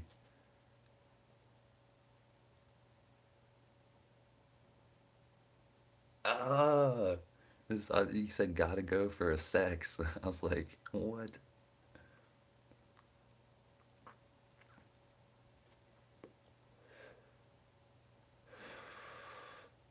Old school, when you had that caddy, like, do you have to like double brace the suspension or anything? Do anything to like the suspension? Like to, because you're hopping up and down? Like, did you ever blow tires or anything like that? My homies had 60, 61, 61, 60 to 65 Chevys and all other types. Fuck yeah. Yeah, I used to know a guy that had a Cutlass. Like, he lived in, I think he was from Atlanta, but he was like really into like lowrider and like hot rod racing and all kinds of shit. And he had a Cutlass that was really fast.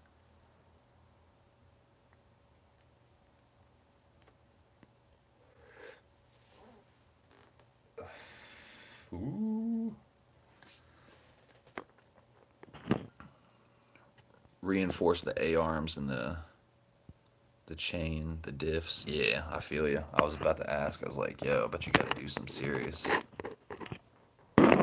Man, cellular, cellular. And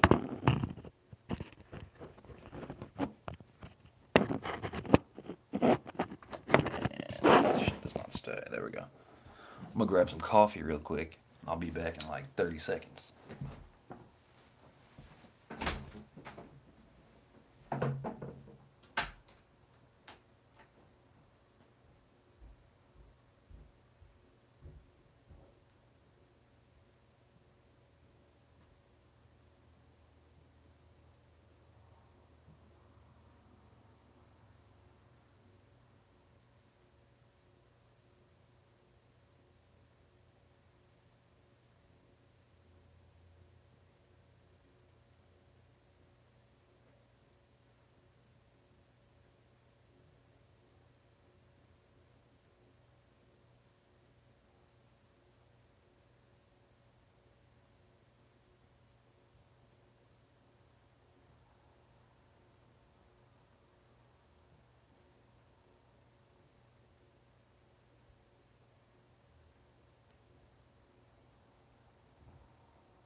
I'm big.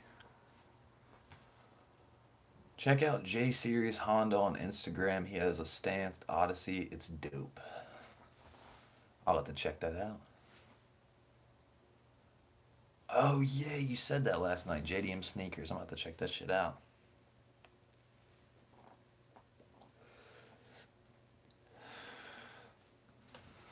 I was watching Honda Pro Jason last night, and you guys are wrong. It's Mugen.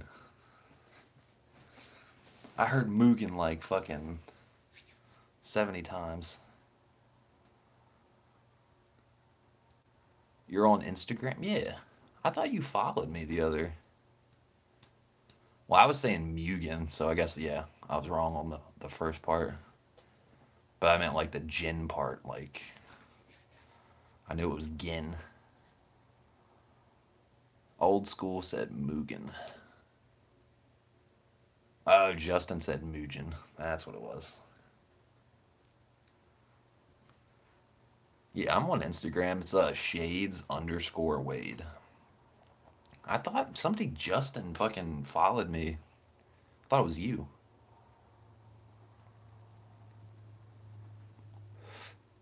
That's weird. It was like somebody like their name was Justin, but I think it was the page owner of somebody that was like Clean Memes or some shit. Maybe it was a different Justin. I don't know. There's a lot of Justins out in the world.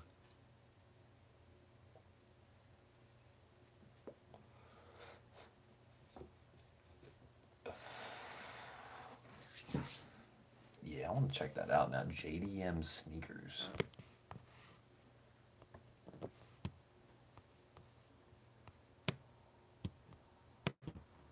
JDM sneakers.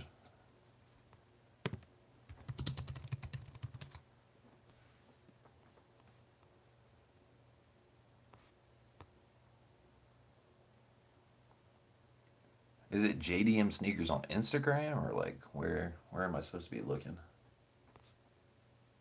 I'm gonna assume it's Instagram.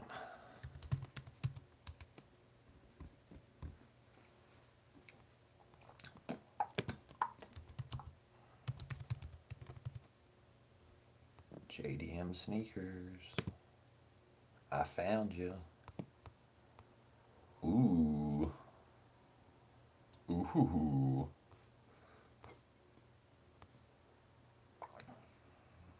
For sale, JDM import style rare wheels directly imported from Japan. Based out of Ventura, California. Cool fucking shoes, huh? Yeah. We got some good shit. Now, I've only looked at 6 pictures.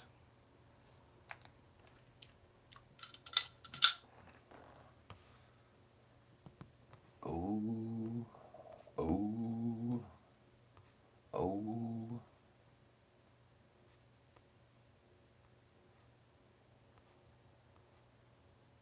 Oh. Oh. Man, they got a lot of fucking wheels. Jeez. Ooh, those look nice. Like, everything I want is sold out.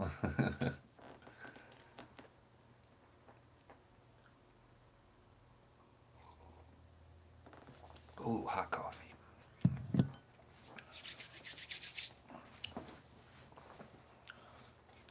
Nice mug. That's so weird. Fucking, I was thinking when I got this at the beach, Sandbridge, Virginia. It's the only time I've ever seen a fucking spoon that comes with the mug. I mean, for coffee people, that's like a fucking go-to. Ooh. And my stream is not. What the fuck? Oh, okay, I just closed that for a second. I thought the stream was down. Dang, that's rad, yeah. It's definitely a game changer, because, like, all those little stir sticks and, like, plastic spoons you have to use and shit like that for your coffee, like, it's just a lot of waste, you know? If you got an all-time spoon on your cup at all times, it's a pretty big game changer. It's the game changer. Oh, I gotta show you this. Old school, you'll think this is funny. So when I ordered my stickers from Zosh, I ordered a That Boy Clean sticker, which is on my glove box. And then I ordered a Stock Block 1000 sticker. The adhesive on it wasn't strong enough to hold, like, on the windshield or anything, like, any type of panel. It's like, I don't know, it was just, like, bad adhesive or something. But I did manage to get my roll-in tray with, oh, Stock Block 1000. Had to do it. And my fucking my old bandmate, he was in town, and he's not a car person at all. Like, he's not into racing or anything. He's just a music head. And I showed him that. I was like, Stock Block 1000. Yeah, what do you know about that? He was like, yeah, stocking up. Like, he just like equated it to like a joint rolling tray. He's like, oh, you're always stocked up. It's like, that's right.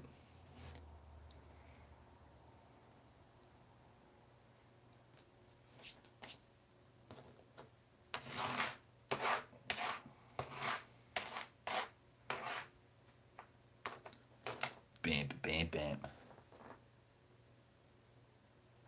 Big ass rolling tray. Stop. Yeah, dude. This is a lunch tray that I got from a fucking grocery store. Like, they had this like thing out in the parking lot where people could like go and eat. They just had lunch trays there, and I took a big stack of them. That's where I got trays to tray slide. How I broke my second gear. It's probably what I get, karma for taking them, but I just had to. Nobody missed them. Nobody cared.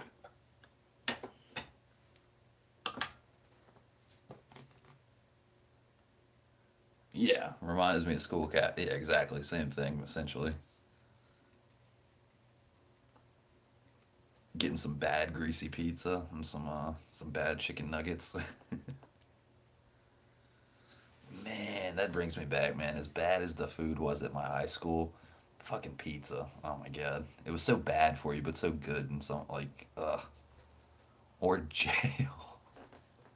The pizza, the pizza was like a guilty pleasure. It's probably some like, I don't know. You'd probably be happy to get that in jail. Honestly, they give you some like fucked up shit, but mm.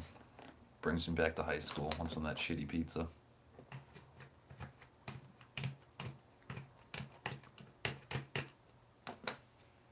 Shitty pizza.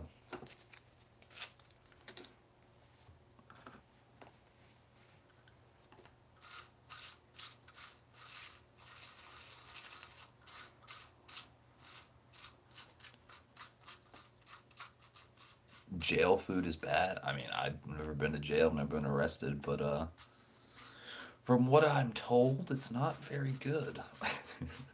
It's not exactly Four Seasons brunch. I mean, you get like, I mean, back in the 90s, I remember hearing people like, my mom would always say to me, she was like, you better not be bad when you grow up or else you're going to get a bologna sandwich and a fucking hard boiled egg or some shit like that. Trust bro, bad. Yeah, for real. I wouldn't doubt it for sure. Like, I've heard in fucking some jails, man, like in some jails, fucking they put like fucking pellets of like rat poisoning in fucking inmates' food. Like I can't remember which jail it was, but literally they were like poisoning the inmates to like get them out of the system or something like that. Some crazy shit. I don't know if that's true or not. Might be a little tall tale, but it was definitely pretty sketch.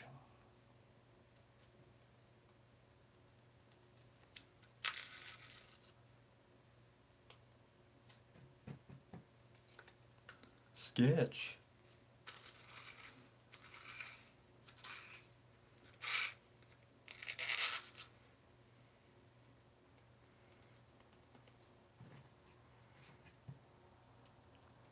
Beer.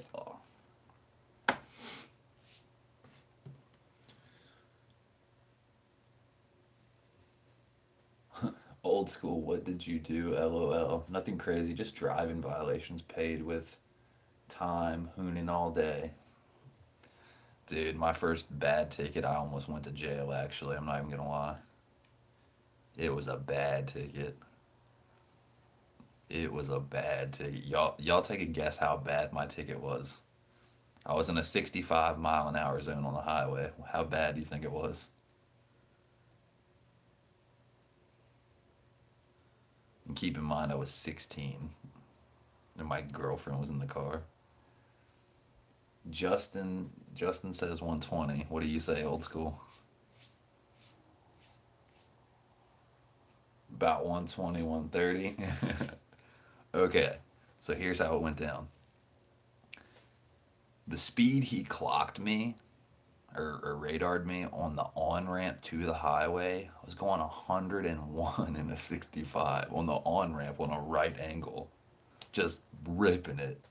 This is back before my car was even modded. Like K20 is just a solid motor. You can get up there fast as fuck. But here's the irony. We're on the entrance to the highway on the on ramp. He sees that I'm going 101 and 65. From there, on the straightaway, I was going to Broad Street, which was like a 7 mile trip on the highway. I got up to 147.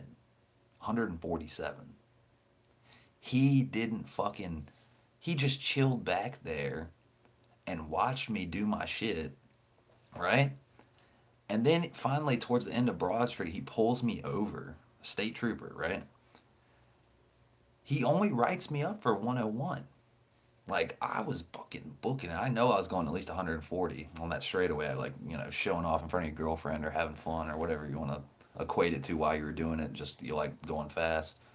But literally, pulls me over, comes up to the fucking window, and is like, I see your license and registration. He's like redneck as fuck. And I give him the license and the registration, insurance and stuff like that, and then he's like, "You want to tell me why you were driving like a maniac?"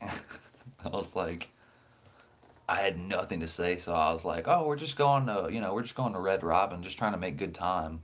And he just gives me like this stink eye, like, "You fucker." So then he goes back to his car. He's got my fucking paperwork and all that stuff, all my information. So then he calls up three more state troopers, and I'm like, I'm going to jail. Oh my god, I'm going to jail. I'm going to jail. My girlfriend's gonna have to get a ride home. Her parents gonna hate me. She's gonna break up with me. I was like, oh no, this is so fucked. So literally, they didn't take me to jail. Instead, they had a fucking field day with me. They gave me four tickets at once. Four at once. Reckless driving for the speed, reckless driving for weaving in and out of traffic more than 2 times in 5 miles or some shit like that. I had a tail light out, ironically, and an illegal exhaust, but it wasn't illegal. It was Buddy Club Spec 4. So I got four fucking tickets at once, and I'm 16. I go home and I like I try to like ease it into like talking to my dad and my mom. I'm like, well, I got a ticket today. The cops pulled me over today, and they're like, oh no, you're going so fast, weren't you? Like, yada yada. I'm like, what were you going 80 and a 65? And I was like, well, there's a little bit of a funny story to that. I was going 101 to 65, but I got four tickets, and they were just like, four tickets? What the fuck?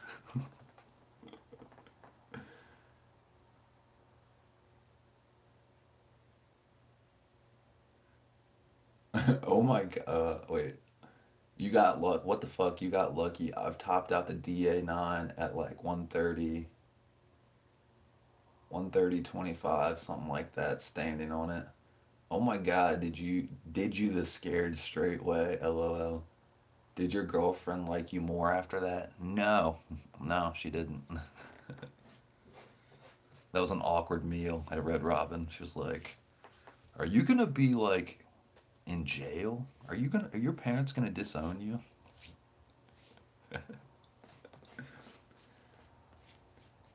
Yeah, I remember one time she was in the car with me, and we were on freaking this one road, like, kind of like just like a main street road in town, and a SRT4, like a Dodge Neo with a turbo, basically, pulls up next to me on a Friday night and tries to race me, and I fucking gave him a run for his money because he sucked at driving, and there were cops behind us, and I didn't even know it, like 4 cars back, pull me over, let him go, and then essentially they're like, "What are you doing?" I'm like, "We're just going to get some dinner, fucking Applebee's or some shit."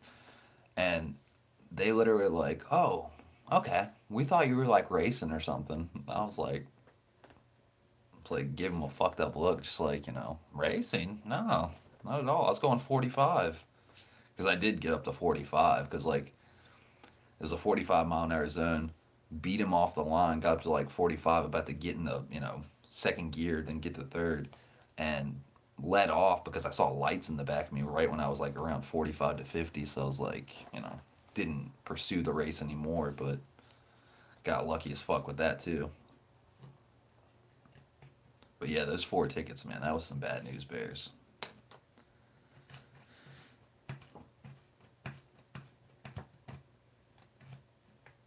Another ticket story. You guys want to hear a funny one? I was going out in the country, or you had to go through the country to get to this one college, and I'm going through like Goochland and Cumberland or some shit like that. These like rednecky little towns. It's all one like highway road that takes you through. It's like a back route road. This one cop, he writes me a ticket for going 73 and a 55, right? That's like, let's say that's on a Monday or it was on a Friday when I got there. Okay. So I stayed there the weekend, and I'm going back on Monday, and I come through that same road, and the same fucking cop wrote me up again for going 73 and a 55. So I had two tickets in less than a week that were the exact same place, the exact same speed, at the exact same trap. I was like, dude, it's like, what the fuck? Like, literally, I had to pay the two of the same ticket. Like, how many tickets have you gotten? I pretty much took you through all my real bad tickets. Any of the other ones are like 10 or less under. And I haven't had a ticket in going on half a decade. I've lost count of how many years it's been. I haven't even been pulled over in like almost half a decade. Definitely wised up a little bit in the ripping it department. Or just getting stupid with it, you know? Too many to count. Yeah, for real. For real.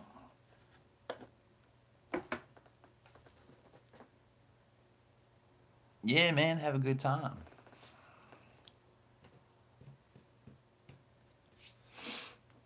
What movie you going to see, man?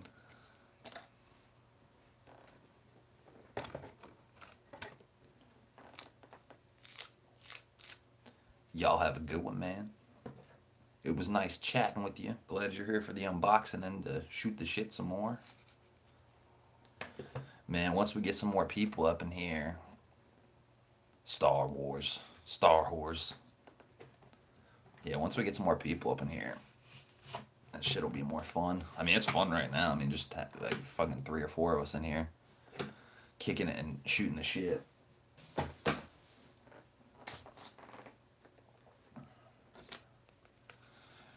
It's good timing though, because I probably gotta go get some fucking food anyway.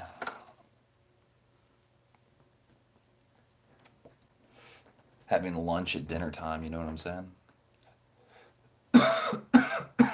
Ooh, that's that fire.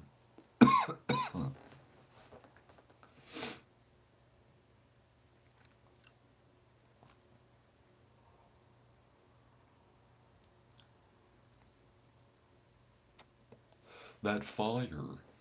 Yeah, Regal Cinema's like they got a new one over by the Chick-fil-A I go to. I have yet to go there.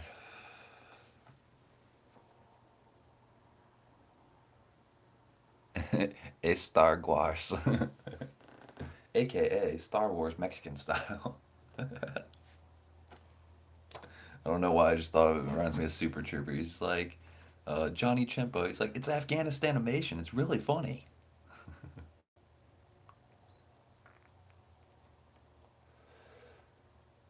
That's the one I'm going to. Wait, where in Virginia are you? What are you talking? You're fucking with me. You're you're fucking with me, man. You don't live in Midlothian. You don't live in Richmond.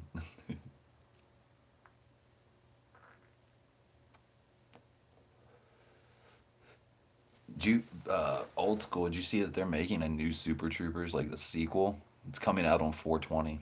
It's very ironic. I don't know if it's gonna top the original though. Oh, you're near Charlottesville, dude. I used to go. My one of my girlfriends, back when I was like 20, 21, like 8 years ago. She went to UVA, and I used to go up there every weekend to visit her and hang out and have sex on top of a roof. Not even kidding you. The things you tell random strangers.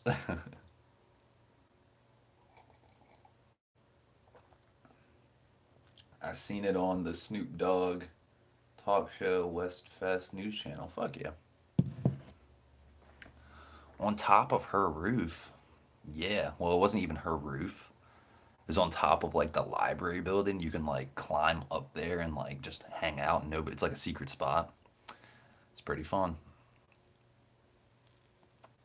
It was fun up until some random frat bros came up there to get drunk and like we are like fucking naked having sex and they were like, oh, they're fucking. I was like, get out of here. My demon comes out, leave.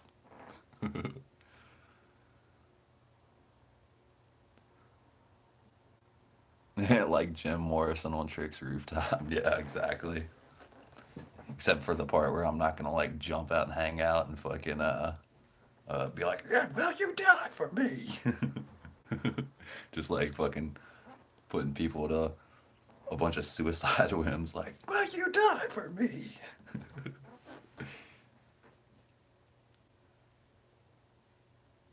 That's so weird.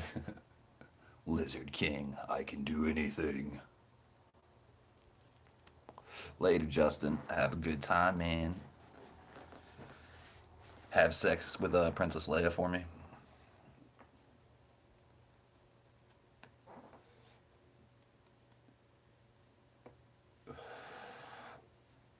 Ooh. Oh, we, oh, we, oh. I would if I had a girlfriend. Wait, don't you mean if you wouldn't have if you don't have a girlfriend? Because wouldn't your girlfriend get upset if you were gonna have sex with a fictional Star Wars character? She'd probably get kind of upset. I don't know.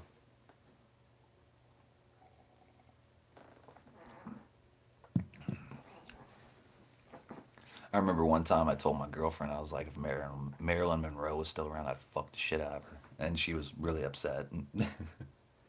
She was like, I thought I was your Marilyn Monroe.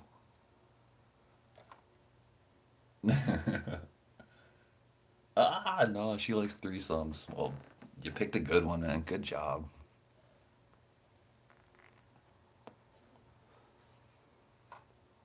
It's better with a girlfriend because she doesn't know. Oh, shit. You guys are fucking riot.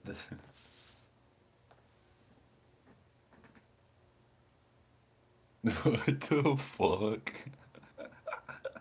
Three guys. That's the wrong threesome. Later.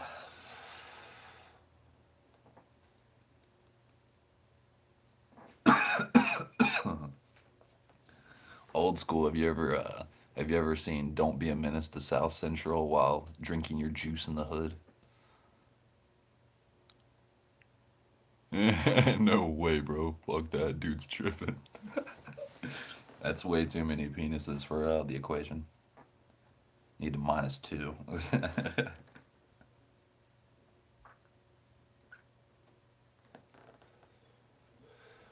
Need to -2. Yeah, reason I said, have you seen that movie? I was watching that last night. That movie is just way too fucking funny. I mean, I always like kind of, yeah, I went to see it in the movies when it came out. Yeah, dude, I didn't find out about it until it was like way out of theaters. I found it out like 12 or 13 years ago or some shit. Like, and I always grew up like seeing like Menace to Society or Juice. Like, fucking Juice is, before I started playing drums or guitar, the first musical endeavor I ever got into was DJing. Fucking 13-year-old with turntables, right? And it was just wild style. You know what I mean? There was no 13-year-old DJ back then. You know what I mean? And I always grew up with like Menace to Society or Juice or, all the like gangster movies, like, in the hood movies type shit. And when I'm 15 or 16, like 3 or 4 years later after I kind of like gave up DJing just because it was just like, it was so hard to DJ. Like, crossfading and cutting and all that stuff. I didn't even like grasp it right, I just heard wiki wiki. But I remember fucking seeing that movie for the first time. I was like, yo, this shit is roasting on every hood movie. Like, oh my god. Like the part where in Menace to Society where he's like, please man, you got some spare change, man? And he's like, get the fuck away from me. He's like, man, I suck your dick. And he's like, what the fuck did you say to me? He said, I suck your dick. And he shoots him. And then the fucking Don't Be a Menace one, he's like, fucking goes behind the post office truck and gets a blowjob from him. So fucked up. That shit was funny as fuck. Same here, grew up in those movies. Fuck yeah. Yeah, those are like classic movies. Like, when somebody makes fun of it, you're like, oh, that's so wrong, but it's so funny.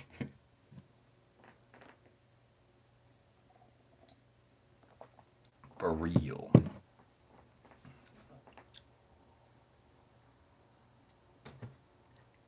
That shit at the end with the grandma, like they made fun of dead presidents when she pops out the dumpster and like she shoots everybody, and then the guy goes up to her like Q-tip, and he's like, "You got the juice now, grandma." I was like, "Oh no, you're killing me." You took the fucking feeling out of juice.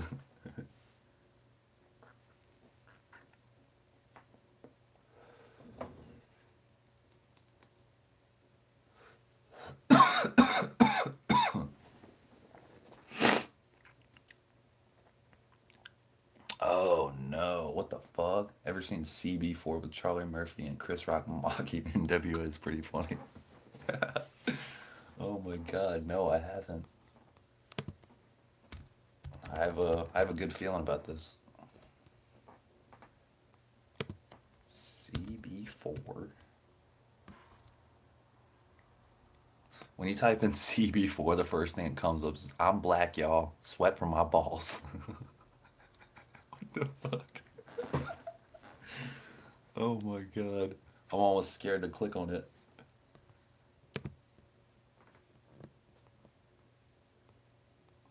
Came out in 93. Straight out of Low Cash. Oh my god. Low Cash. As you've probably already gathered, this is not just a movie about rap music. It's about much, much more. It's about this great nation of ours and how it gives everybody a chance to make it. It's about three ghetto kids and their rise from the mean streets to the sales sheets for the world's most notorious sucker. What are you doing? We're filming.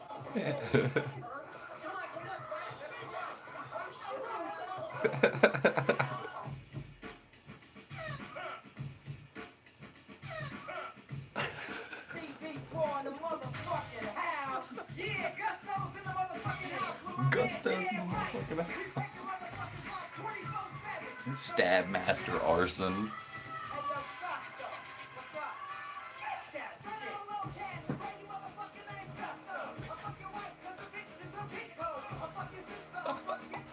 Big Gusto.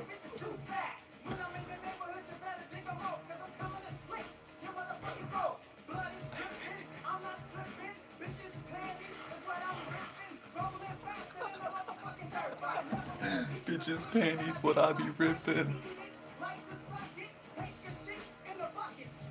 Take a shit in a bucket.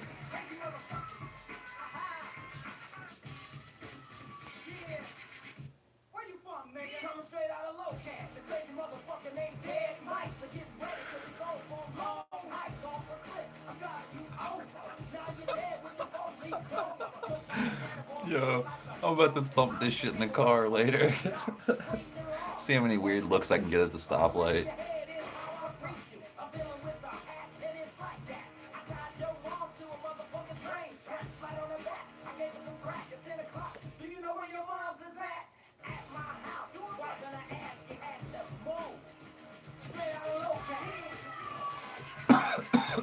Excuse me.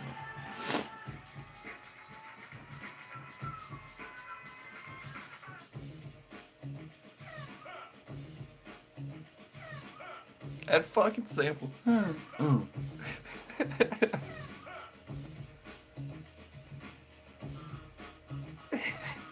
He takes the Jerry crumb and balls it up and throws it back at him. It's like, get this shit the fuck out of here.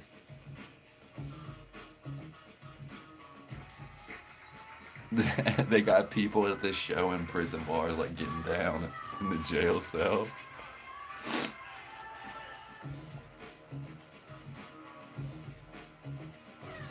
I was waiting for it. I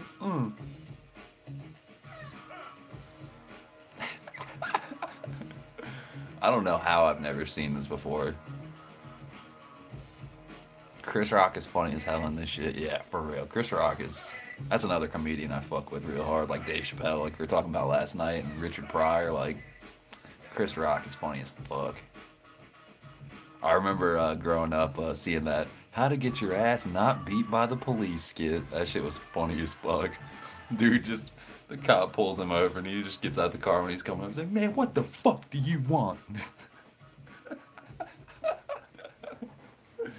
Oh my god. That is too funny. Them dudes is good comedy. Good shit comedy.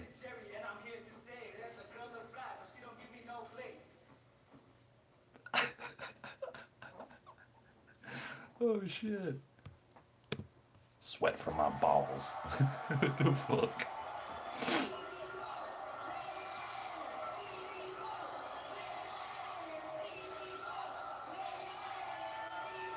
Stab Master Arson.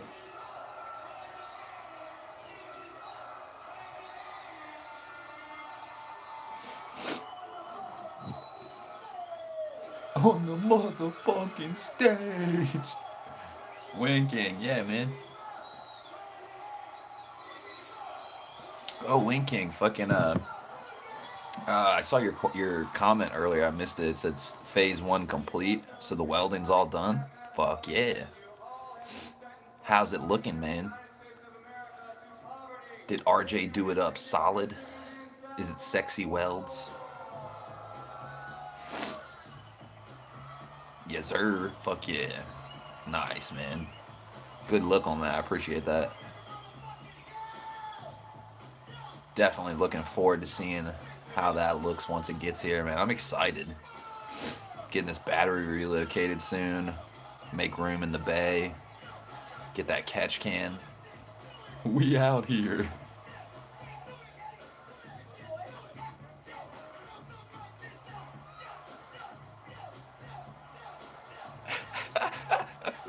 It's got me dying. Oh my god.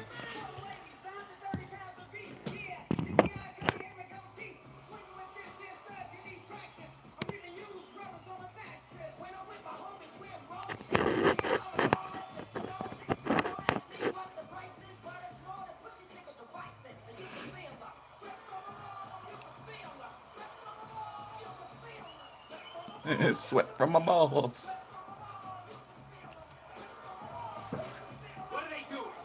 What are they doing?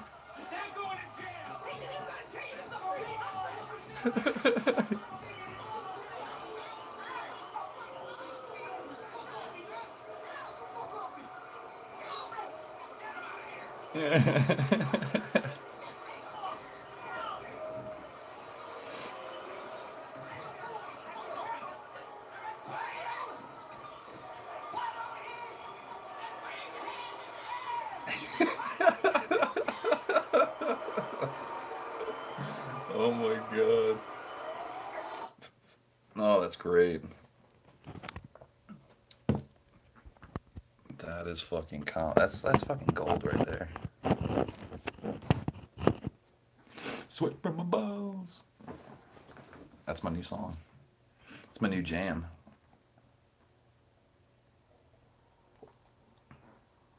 I think we're going old school. Since we're going gangster, we gotta go some fucking Bobby Womack across 110th Street. Oh yeah.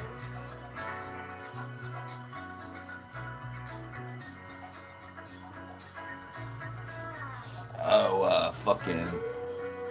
Yeah, this fool said that's my jam. Sweat from my balls. Have you either of you guys seen the new show that came out on HBO, The Deuce? Check that shit out. That shit is nasty.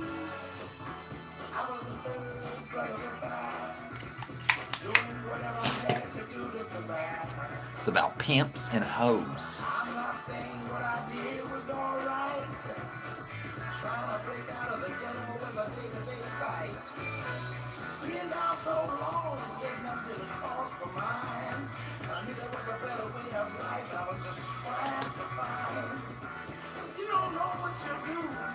Oh yeah, with James Franco, pretty dope. Yeah, he plays his he plays his character like the bartender, and then like he has like a twin brother that looks just like him. That's like a fucking hustling, owes money to everybody around town, and like it's just wild style. Have you seen White Famous? I haven't. What's that all about? Is it about being famous and white?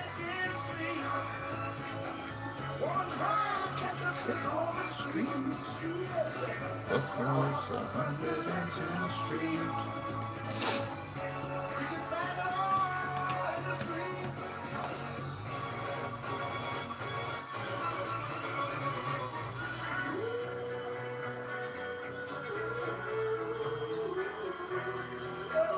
Bum, bum, bum, bum.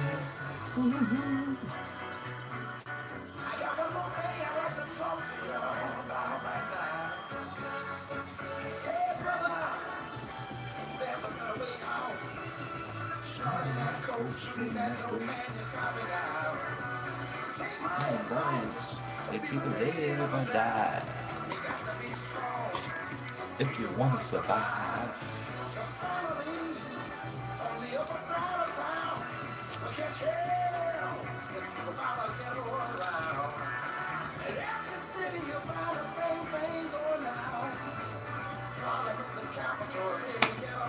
Oh, okay.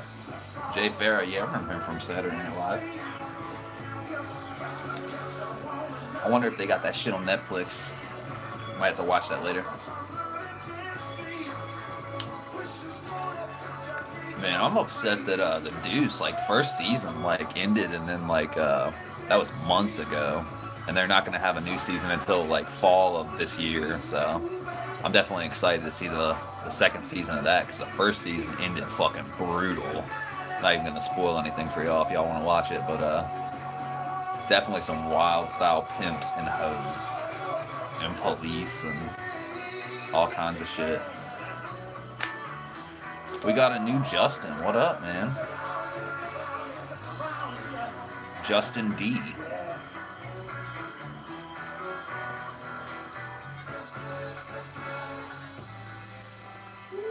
They got it on Showbox. How about Atlanta? Have you seen that show? I heard about it. I haven't watched it yet.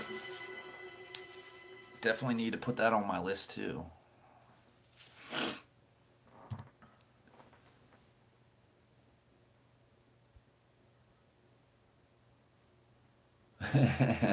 Justin D says, no, D doesn't mean dick. Well, I didn't think that. But thanks for clarifying. What's the D stand for? Dope? Another good comedy, bro. Hell yeah.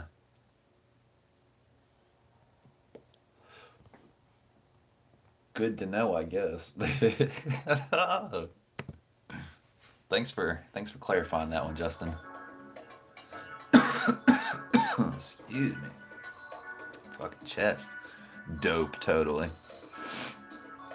Justin, are you a new subscriber to the channel? I've never seen you on live stream or comment before. Where's your origin to the Shades Wade village?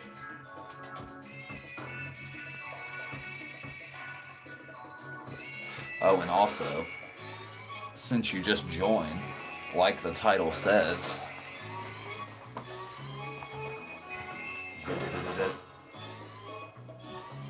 new windshield banner.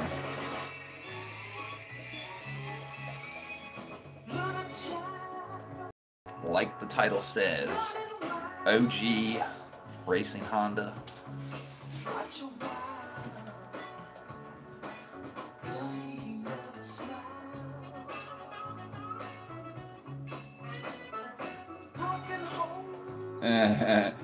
Dope, totally. Some people might think it's just in dick. What the fuck? Thought it meant dropping bombs on motherfuckers. Yeah. Sub to you just now. Found you from Flying Gato. That banner is rad as fuck. Thanks, man. And thanks for, subscribing from Gato, man. Guys definitely shouted me out a good amount of times. Definitely, Elise is a rad dude. I like him a lot. Seems like a straight shooter. Pusher, man. I was literally about to click on that. I thought I'd save it. I was like, I'm gonna go Little Shop Running Wild first, then I'll do Pusher Man, because it's just, that's the banger of that album. I actually have that record too. I have it on vinyl, the original pressing of it. Definitely a solid ass record. I love Curtis Mayfield. And the fucking the cover art on the record, the part that says Superfly and has the dude holding the gun like this, that part's like a cardboard sleeve cutout, so it's like, it sticks out some, you know what I mean? It's like almost like a pop-up book kinda. It's so fucking rad. True fucking story.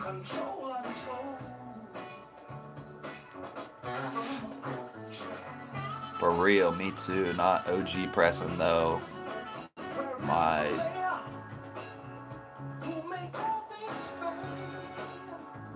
Nah, he's gay. Who's gay?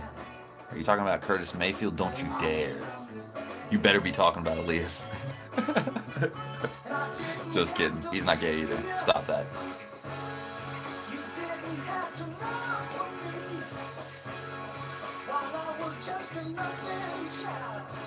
Yeah, old school. What? Better get your ass on the ground talking that way. Give us your wallet, your watch, your chain. And you can buy me a motherfucking double burger while you at it. With cheese.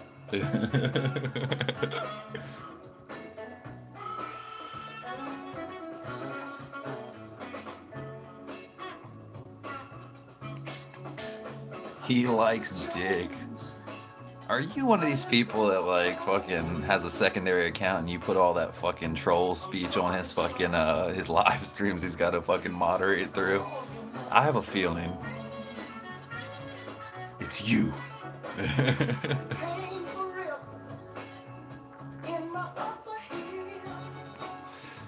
That's another reason why like it's hard for me to get down with a lot of the new music, because 70s like funk music and shit like this was recorded so beautifully. Like equipment back then wasn't it wasn't super duper expensive like it is now, but like all their drum tracks and horns and vocals, man, they spent some time on that shit.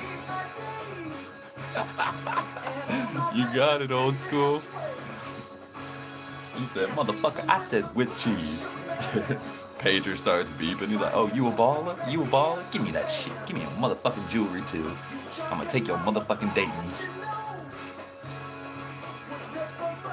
Yeah, music back then was so crisp and tight. Yeah, that's what it comes down to. That's like why, like, you know, some of the new stuff, it just sounds so like synthetic. Like every recording atmosphere sounds like everybody else's. It's like, oh, I have Pro Tools, I have this electronic drum beat, and I have the auto-tune vocal, and we're good to go. I'm not a troll, I'm just joking. Okay, well, good to know. Because there's no censorship here. You can say whatever you want. I don't give a fuck. I'm not going to moderate. There's no moderators here. No moderation. Unless you get on my nerves, but that's going to take a lot. It would take a whole lot. You'd have to like come here and blow up my car or something. And I'd be like, okay, you're banned.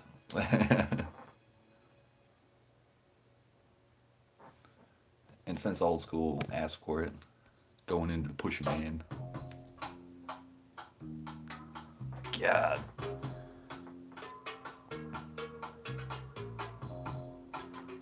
Good to know, man. Thought you were to start some shit talking. Yeah, I thought so first too. Because every comment, the first 3 comments you said were about dicks.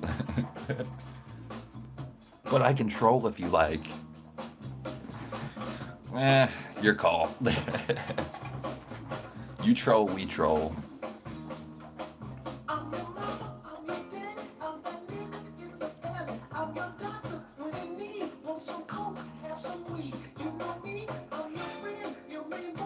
For real. And that fucking conga like in the background, that doing it big.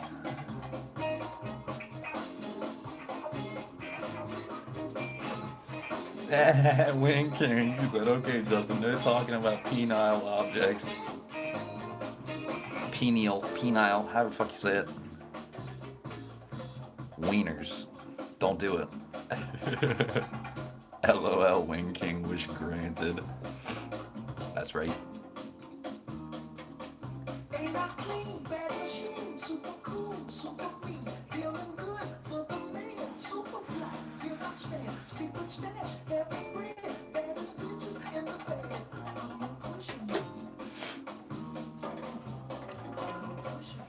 Old school, you ever install windshield banners? Or Wing King? Or Justin?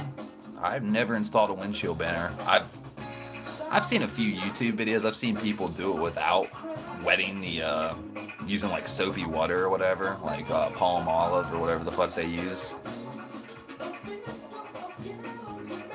Yeah, man, it's that like falsetto soul funk, like Al Green vocal, for real. Play some Dilla. Okay, we'll play some Dilla next. We'll get on that donuts.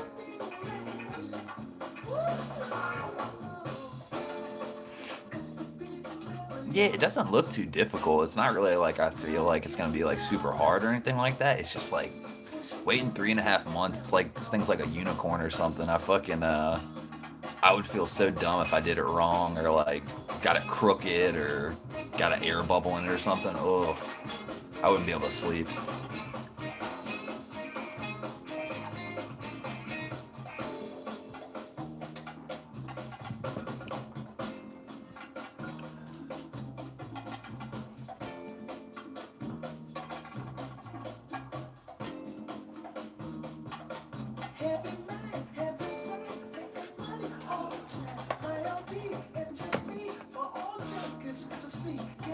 Some Neil Young. Jay Dilla, the Neil Young, man. We're going diverse as fuck. Surprisingly, I have nothing against Neil Young. I mean, he's been in the game for a long time. I've just never really been that attracted to his music. I mean, I like some of his songs, but I've never bought a Neil Young record or, you know, listened to a whole Neil Young album. Like, I don't know. Some things reel you in, some things don't reel you in, so I don't know.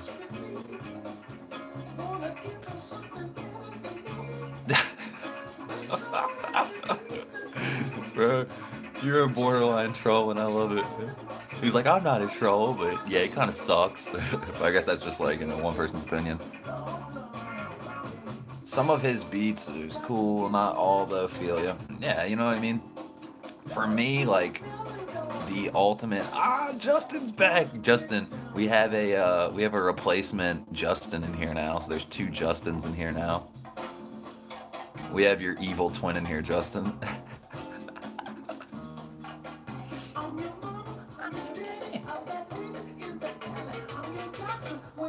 That's creepy.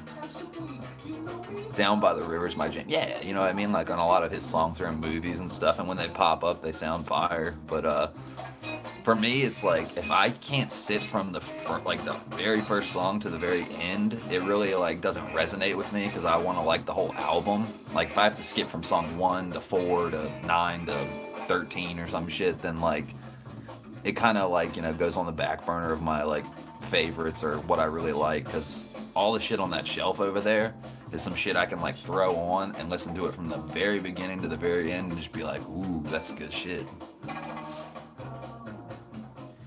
He even has the same name and he came right after I left. Yeah, dude, that's why it fucking freaked me out. Like, you said you left and then I see this Justin D pop up with a different profile pic. I thought you were fucking with us for a second. Ovi Wright or Otis Clay. Fuck yeah.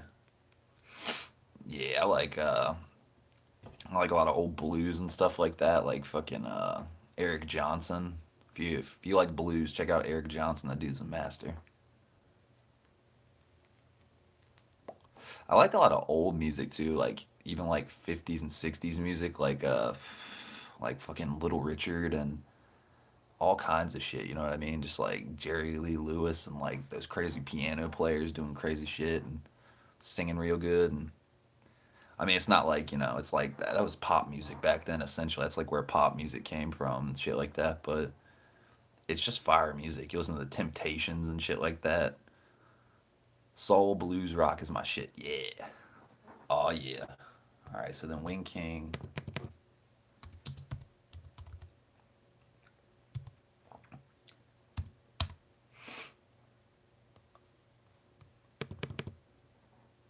Hold on.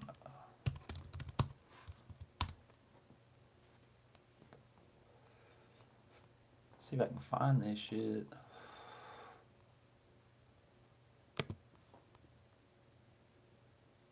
Where's it at? I know it's here.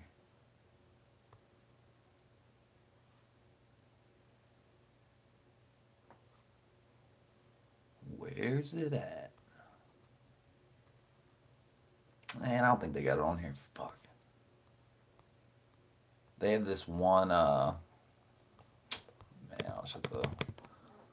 I was gonna try to play this Jay Dilla song you probably never heard before because it was on a promo sampler of this Los Angeles-based hip-hop label called Stone's Throw. If you're a big Dilla fan, check out Stone's Throw. Gotta get you some Stone's Throw.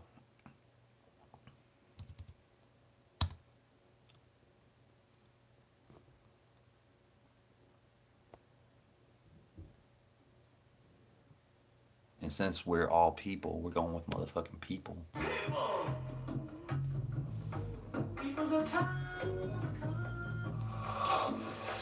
Dilla's choice of sampling, oh man, makes sampling so fucking worth it. Like, people question whether sampling is stealing. This ain't stealing.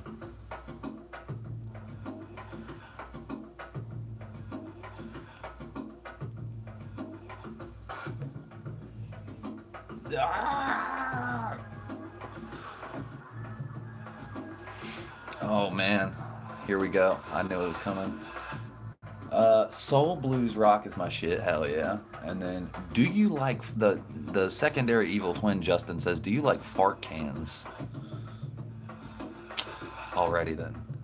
And then old school says funk 2 about some Stevie Ray. Hell yeah, funky funky. I listen to Bay Area rap from Northern California. Yeah, dude, they're from, like, I said Los Angeles, but I totally meant San Francisco Bay Area. That's exactly what I meant. Scott's DJ, I don't know if you ever heard of him, Peanut Butter Wolf. He's the one that owns and started Stone's Throw that had Dilla on it. Justin D says, bye, evil twin. No, motherfucker, you're the evil twin. What are you talking about? Justin's the OG. He said, bye, evil twin to Justin going to the movie. Movie started by evil twin.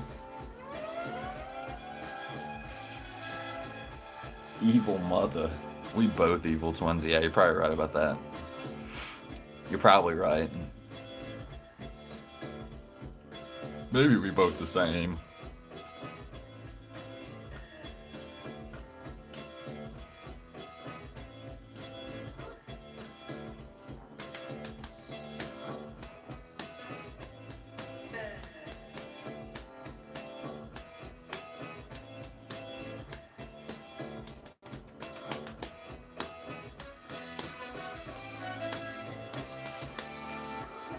Damn, so funky.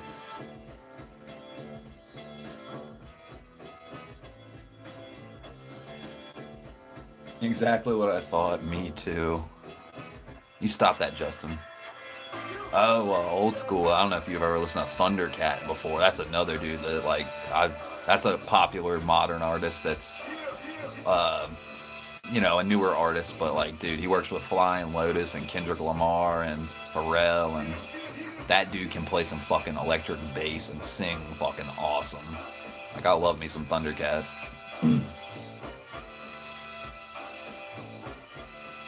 So what's the plan for today? Well, it is currently 7:11 p.m. I woke up at 3:30 today, I'm not even gonna lie. After last night's stream of 3.5 hours, I was pretty zonked out.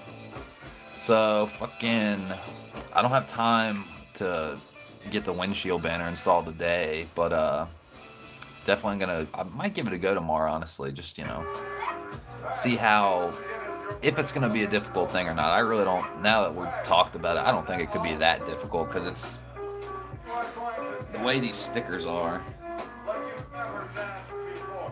it's one that you're gonna put it down like,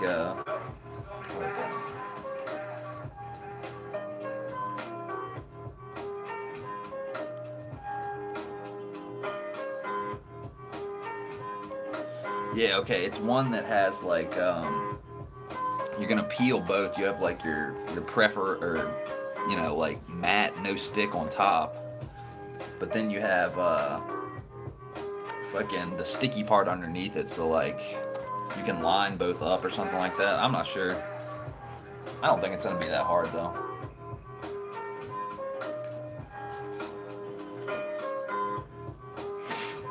What comics we got? I'm gonna have to check it out, bro. Damn, I passed out on the couch last night. For real.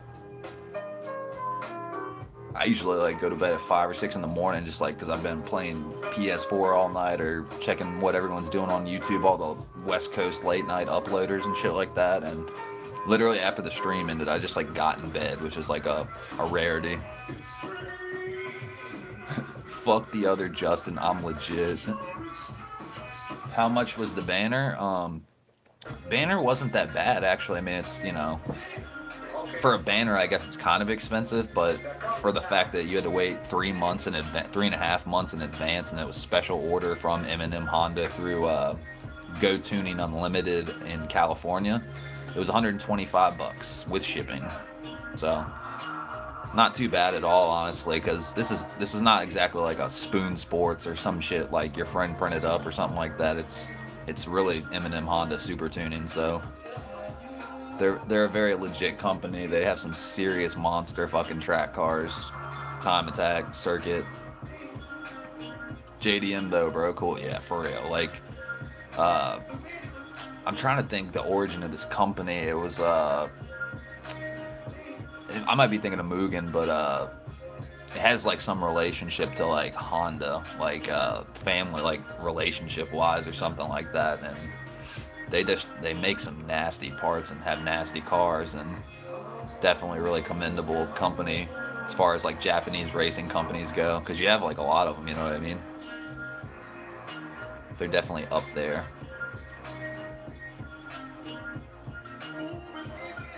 Oh baby.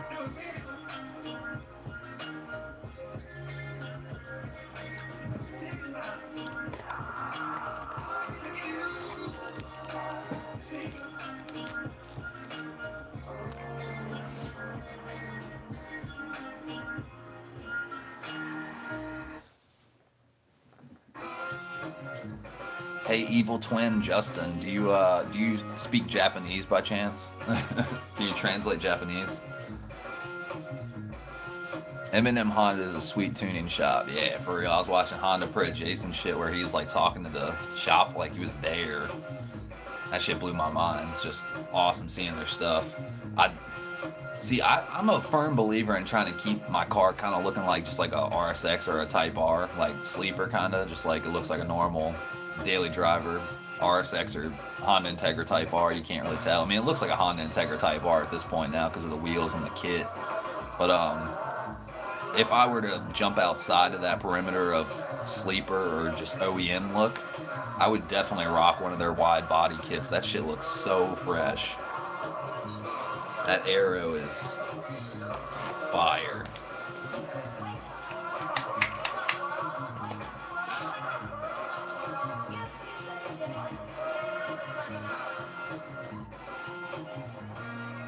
Cool. Shit was cool. Did you see the Jay's racing upload on Honda Pro Jason? I was watching his, I don't know if it's the King Motorsports one you're talking about, where he goes out to King Motorsports and gets his Jay's racing exhaust installed. Bro, now I know why that Jay's racing exhaust is so expensive, because it's fucking mean sounding. Like, I thought my HKS for the money was like pretty mean sounding, but now you know why people pay the extra arm and a leg for the sound of that exhaust. That fucker sounds mean.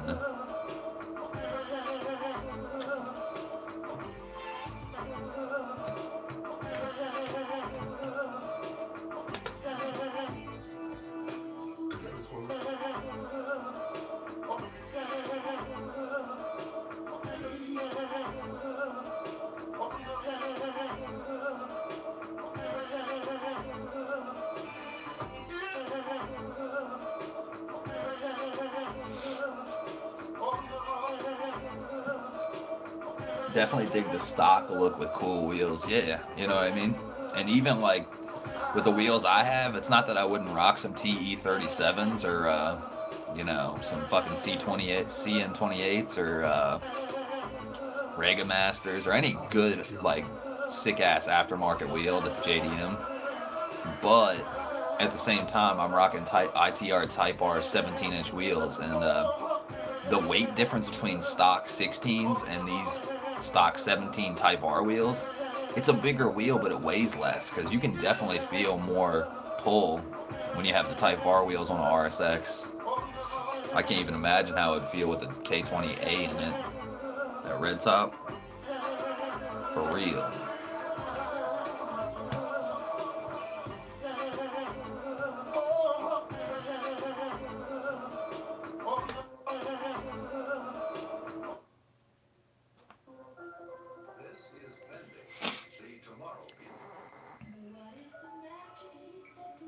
What's that say? Even stock wheels look good on nice stance car, not cambered.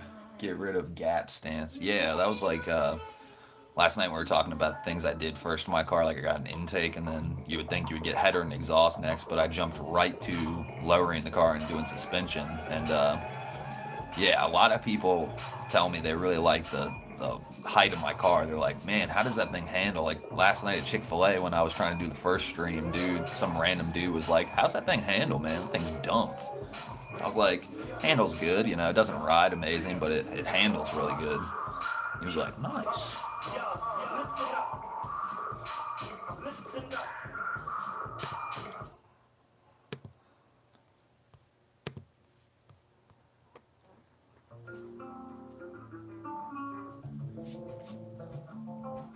But yeah, dumping the car is definitely a priority for the RSX. They come pretty high up off the ground. I mean, I know it's like a car, it's not a truck or something, but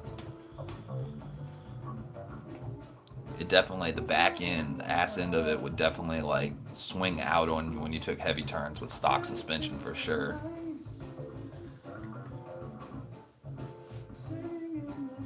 So I remember when before I got M&M Honda suspension parts, the tower bars and pillar bar, I got a Megan Racing pillar bar back in the day, and my car wasn't lowered yet, and literally like the ass end would slide out on you when you would take a sharp ass turn at like 40 miles an hour, so, or like 50 or whatever the hell it was when I was doing it, but literally then I installed the pillar bar and I went back and did that same left hand elbow turn at like 40 or 50, and you would feel the ass end of the car be like do, like that bar was like making it more rigid, and you would literally feel it trying to prevent you from just like sliding out completely in one fluid motion. It would just be like shh, as opposed to with the bar it goes do and stops it, and then you can gain traction again, and it's badass.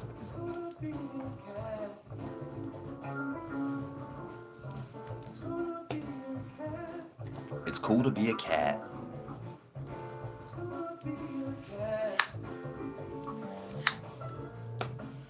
Old school, are you on Instagram? You got any pictures of your DA?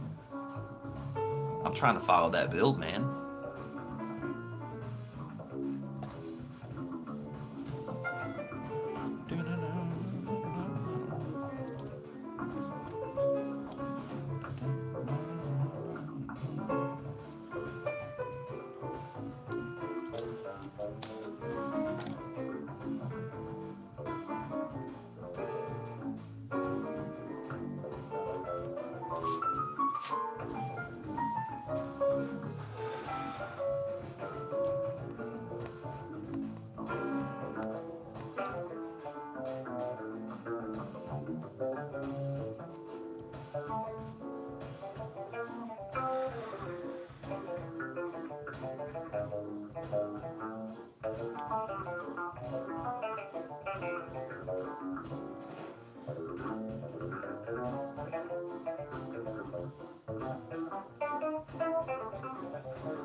Nah, man, don't do social media, but I can email you a pic. Yeah, do it up, man.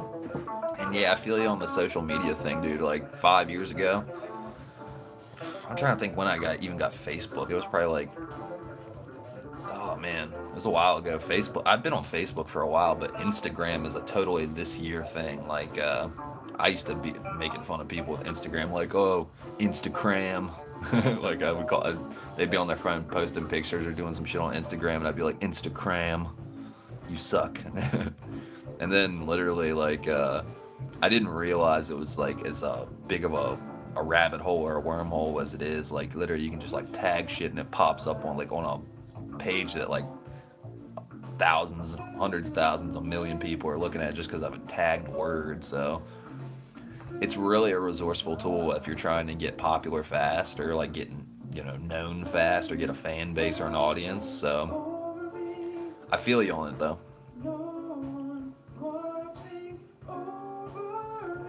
Don't feel the need to do what everyone is doing at this fucking moment. Not my bag. Yeah, no, I feel you. Like that's kind of why I make my channel like as raw and like unedited, and not like putting on airs or like rehearsing it or some shit like that, you know what I mean? Just like almost like a live feed, like a live audio journal or log or whatever the fuck you want to call it. Like, it's just, you know, I keep it low key because one, I'm not trying to make money from it, not at this point, and two, you just you put out how you are in real life as opposed to like, you know, putting on airs with like, you know, oh, the camera's on now, hi, how are you, and welcome to Shades Wade's channel, we're gonna do this today, what, and all this editing and shit like that, and it just doesn't make sense to me, you know what I mean? Because then, like, let's say people meet you and they find out you're not like that, you know, and then, you know, it's kind of like Wheeler Dealers. You ever watch Wheeler Dealers? Those two fucking dudes hate each other now. Like, they're not even friends anymore. And then you watch Wheeler Dealers and they're working on, you know, Ed's working on the car and Mike's going out and getting parts. And, oh, Ed, you old chap, how are you, buddy? So then you turn the camera off. They're like, I fucking hate you. Give me my cut of the money. You know, some shit like that. Too much oversharing is my point of view with that social media deal. Yeah, I feel you. You know what I mean? It can attract you, you know, if you kind of have to be careful who follows you or like your fan base because like essentially you don't know the people that are following you, your fan base or audience. And, you know, you don't want a bad fan base because then you get fucking trolls and fucking people that are not like you at all and shit like that. So, and fuck likes. I don't do it for the likes or anything. I mean, we got 2 people in here, 4 likes and shit like that. And it doesn't stop me. I'm just going to keep, you know, putting my 2 cents out there in the world. And if people dig it, then they dig it. And if they don't, they don't. It's more just like a, I don't even know the word. I wouldn't say therapy, but like there are aspects of like doing videos that are therapeutic, you know what I mean? Like especially if you have like, you know, kind of like a mundane day-to-day life, you're selling shit on eBay, you sit in front of a computer screen a lot of your day and you know, I don't have a girlfriend right now, obviously. Obviously I wouldn't be sitting here and fucking playing with a computer, otherwise that'd be pretty lame. Oh, hey girlfriend. Hi. You sit there, I'll sit here. I guess I'm old school like that. I need to know someone before I start sharing shit about my life just for the gram. Yeah. Well, like, I'm basically like on Instagram, like, I don't take selfies of myself. I don't like take pictures of the food I'm eating or, you know, any shit like that really. It's more just about like getting my build out there, like letting people see the progression of my car build because, you know, just really easy to, you take a photo on your phone and literally just send it to Instagram and it's like a 2-step process as opposed to like car shit. Yeah, I feel it. Yeah, like in like even on my Instagram feed, 99% of the people I follow, the whole reason I'm using Instagram and like looking at my Instagram is following people's builds. Like those are the only type of people I really follow. Like if you're posting pictures of bowls of food and like a walk you took in the park and like, you know, your kid playing with a toy or something like that, not saying anything's wrong with those things, you should enjoy those things, but I don't want to look at it, I just want to look at car shit, you know what I mean? So if anybody's not doing car related or music related stuff, then like I usually don't follow them. True story.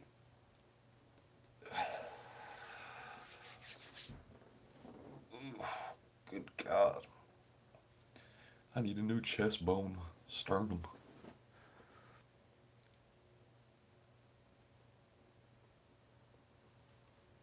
Hate people who upload. I'm here, look what I'm doing. Hate that too much, oversharing. Yeah, for real. I hate people that have egos, man. Like, I was like watching some videos of Honda Pro Jason and that dude in blue and Honda vlogs and stuff, and they're talking about people that hate Hondas and like the scene and like how people are like, it's basically like a dick measuring contest. Oh, I have more power than you. You can't tell me shit. That type of thing.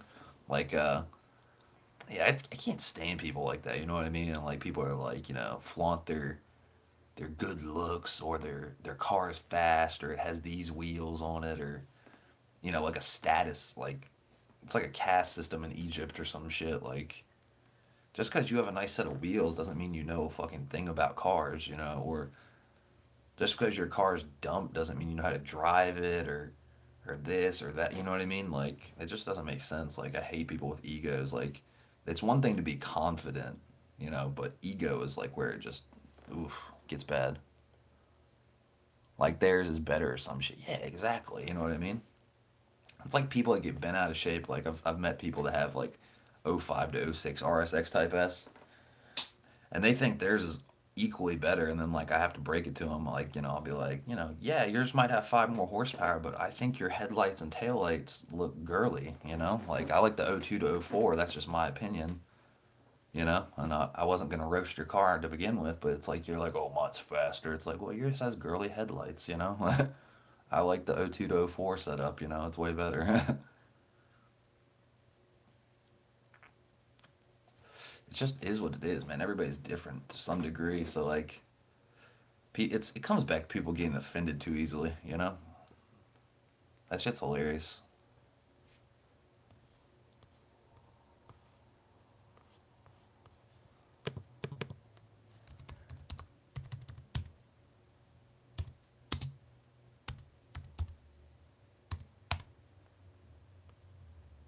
Man, Thundercat has this one song called Tokyo. It's pretty much how I feel about Tokyo.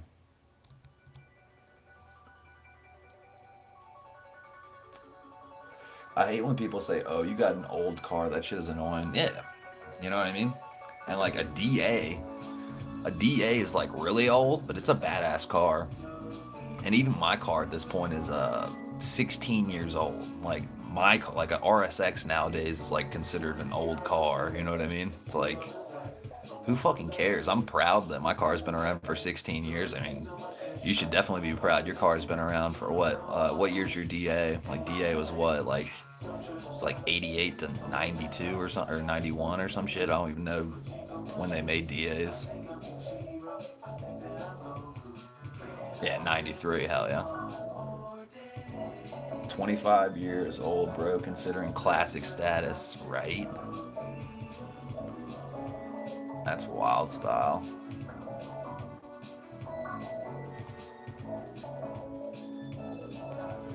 Shit, my car's 16, so mine's got what, 9 more years.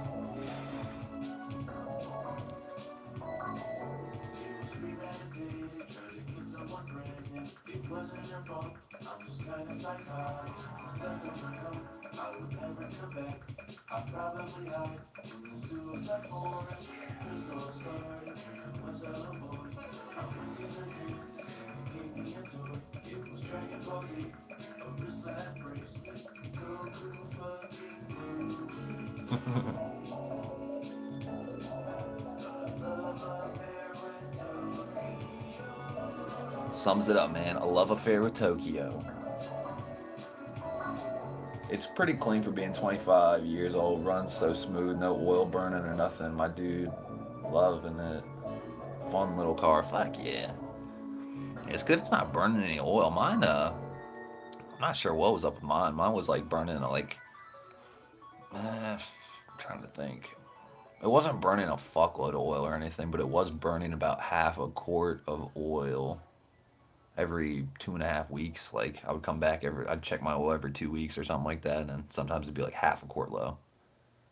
It just seems to be the thing with K20. It just, I don't know. Not too sure. I think it kind of equates to the valve cover if your gasket, like head gasket too, but the valve cover gasket, after it gets so old and brittle after a while, you'll look around where your valve cover meets your valve train in your head, and there would be a lot of grit and grime there. So it's probably like the oil was like, you know, had air to it and was like getting out a little bit and making grime around, and kind of like almost like trying to seal itself up maybe, but it's not truly sealed. Cool sounds. Yeah, dude, Thundercat, man. He's a dope fella. Does your DA have any rust, like for 25 years old, have you found any like rust in the fenders or any of that stuff on the inside of the trunk or anything? Do you keep it in the garage?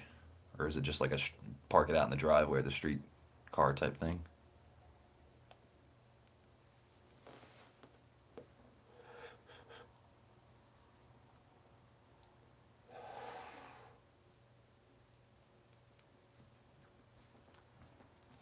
Never needs any oil. 247,000 miles. Original. Need to replace water pump and timing belt. No rust. Nothing anywhere. Man, that is dope. See, that's California for you, man. Like, you guys are lucky about the no rust deal out there. Like Florida and fucking California, you guys are lucky. My car's got a little bit of surface rust, I'm not gonna lie, in the trunk because taillight gasket got bad one time and leaks water in sometimes, and not good. I've taken care of it now though, and I haven't seen any water yet, but I'm definitely gonna have to repaint the spare tire well for sure. Gonna take a screwdriver, some type of tool to, scratch away all the surface rust and then just like, prep it and paint it. Definitely will be a good, peace of mind basically, because I don't want that rust to spread or turn into anything other than just surface rust. Surface rust isn't that bad, but just replaced front seats because driving seat belt broke, but no rips, nothing like that. Fuck yeah. Damn, that's the way to keep a car, man. Only thing wrong with mine interior wise is my passenger side seat where the little porthole is on the headrest. The leathers come untucked or unstapled or something like that, so I need to get some kind of upholstery guy or figure out some way to take it apart and retuck it. I don't know anything about upholstery that much. I can do door inserts, that's about it. I could replace my steering wheel and my shifter. With original GS seats, front and back seats replaced. Fuck yeah. Yeah, only thing I have to do the back seats is when I installed the first pillar bar, C pillar bar, I didn't hook my seat belts back up. I was like, yo, I don't have passengers in here and I drive safe. They're not gonna need a seat belt. They can trust me. Front two drivers need seat belts, but the passenger will be fine. So I lost those seat belt bolts because I wanted to hook my seat belts back up, but I misplaced them or threw them away. I can't believe I did that. So dumb. So dumb.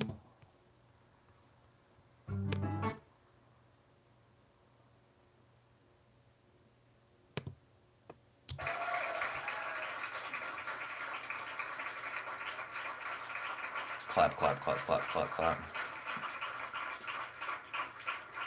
Yeah, dude, I bet. No rust. I would have thought you'd have a little bit of rust in the fenders or something.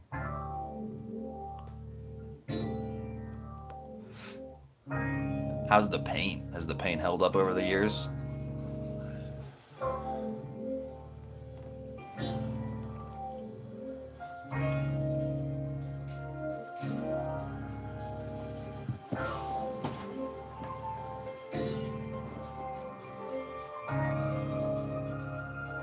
That drummer kills it.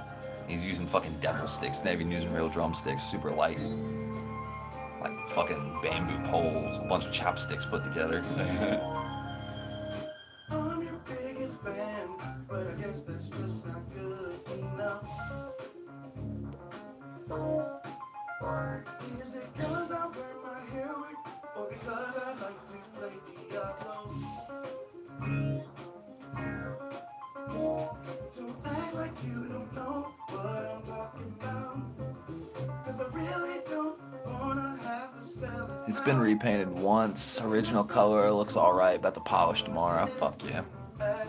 Yeah, as long as they have good like DuPont paint or something, some type of like really quality paint. I mean, you get a car repaint the same color, you're really not gonna. It's gonna look great. You know what I mean? That's that bullshit. I'm gonna fight it, I'll either way. Milano red. I was about to ask, like the Integra color, RSX color. Honestly, at one point, I was thinking about Milano red. Milano red is just a sexy ass color. It's just you turn and walk away. Bitch, don't kill my vibe. I can tell you've kind of gotten comfortable, so let me break it down for you. Don't call call me, don't text me after 2 a.m. unless you plan on giving me some. Because I got enough friends. I'ma throw you in the garbage because you play too many games. I'm better off by myself. Yeah, I don't know how I never heard of Thundercat before, like, past year and a half. He's worked with Fly Low and so many big artists. All black side moldings and side mirrors and black front lip. Yeah, black and red, but that looks solid.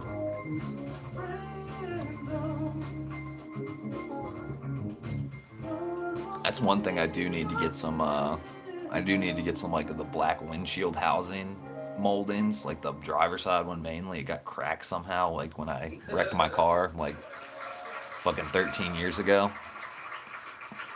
Definitely, you can tell, but it's not like the worst looking thing. I mean, it looks from 10 or 20 feet away, you can barely even tell it's anything wrong with it. You get up close, you see the crack, and then it's like, kind of annoying, a pet peeve.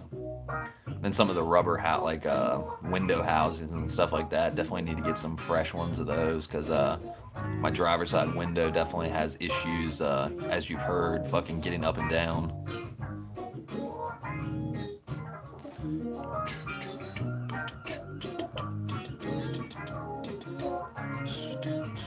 Nobody move, there's blood on the floor.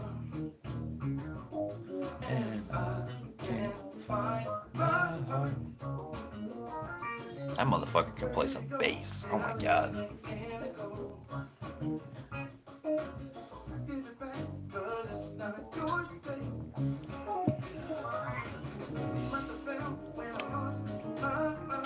Who else is who else is watching, not commenting? Yeah, for real. I feel like anybody that's watching would be commenting, you know, because there's only like 2 or 3 people in. There's 2 people in here.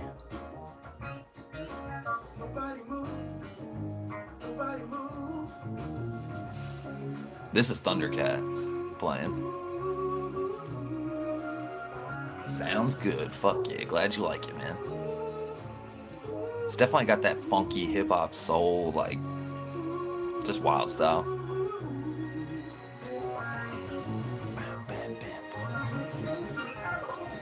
Motherfucker playing the synth fat bass.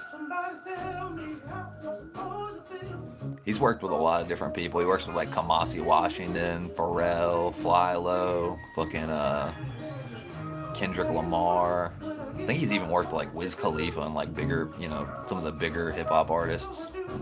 Like Wiz Khalifa, I don't have anything against him or anything. It's just like, it's another one of those types of situations where I'm not really attracted to like his music. I've listened to it. It doesn't sound bad, but it's like, it doesn't pull me in all the way. Yeah, feeling it, kind of jazz funky feel. Yeah, for real. He has like some other, like some of his other songs are like almost like comedic, spacey hip hop, like funny shit. Like, you know, he has this one song called I think it's like Jamil's Space Ride or something. He's like talking about his brother is in the hood and he's afraid to go outside because of like all the gang violence, and like it's a weird ass song. It sounds so funny. It's like almost like comedic.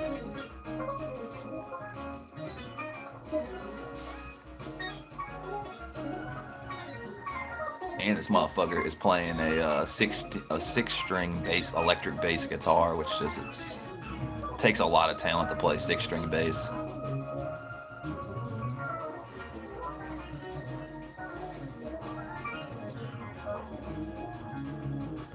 What the fuck?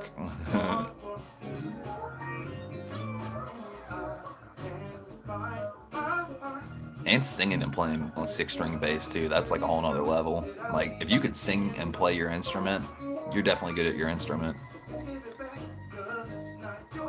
And granted, you're not like playing just like C chords and shit, like slow as fuck, you know, like most singer-songwriter, like acoustic music, that's not that hard. But playing like a solo, like getting down and playing fucking the bass line and the melody line at the same time and shit, that's hard. Nobody move. Nobody move. Getting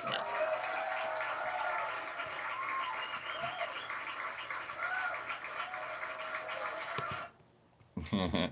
Okay, if you want to know why this guy is badass, that's the face he makes after he's done performing all that. He's just like fucking with everybody. That's the seal of approval. That's how you know he's badass. Just fucking making a funny ass face. Oof.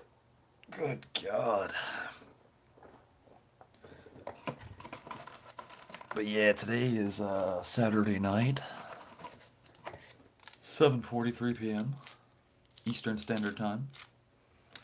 So I think Monday I'm gonna roll by my tech shop and I'm gonna see how much he would charge me to do the battery relocation for me, just because he's built race cars before, and literally, one, he's gonna know how to like do all the wiring and stuff, because it's not that hard, but like I just want to be 100% sure I'm not fucking, you know, the connection from the fuse box to the alternator, the 4 wires and all that. And yeah, I feel like he would be, to a degree, he's gonna knock it out so much faster than I'm gonna knock it out. It's gonna take me all goddamn day. I know for a fact, getting all that interior out and stuff. And if he does it for like $100 or $150, like, to me that's a good investment. That's like, hey, I can sit here and chill, and I'll do the catch can. I'll do all the other shit that, you know, I just need the battery to get out the way for. Then that's a lot easier. All right, Shades, I'm out. My dude got to run some errands. You got an email, send you a pic of the whip. Don't post it or show it around on the net. Be cool, respect, bro. Fuck yeah. I ain't showing nobody, man. But yeah, thanks for stopping in. Good fucking chatting with you as always. Thanks for showing me that that CB4 shit. Oh my god, I'm gonna have to watch that shit later. For real. But yeah, this week we're gonna get shit going. Get this installed. Get the battery relocated, hopefully. See, Wing King already said phase 1, the welding's done, so he's just got to sandblast it and powder coat it, and then it's coming back to me, so that's gonna be dope. Definitely installing that catch can.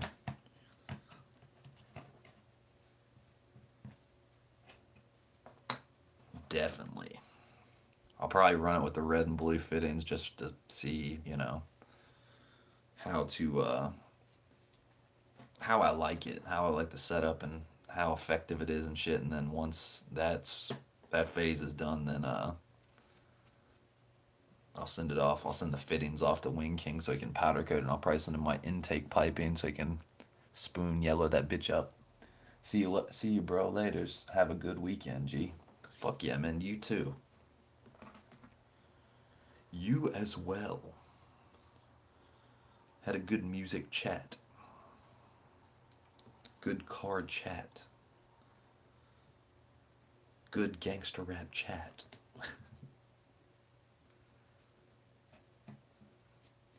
Yeah, I would love to know who this other person in the stream is, but not say anything. Who are you? What are you? Where are you?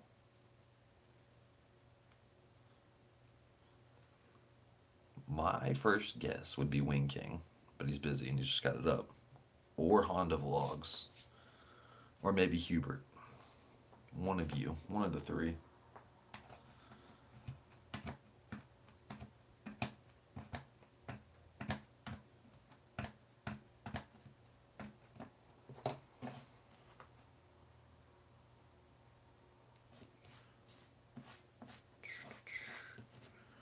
But seeing as the stream is coming down to a slow halt, only one anonymous person is watching, whoever you are. About to smoke this cigarette and then go get some dinner.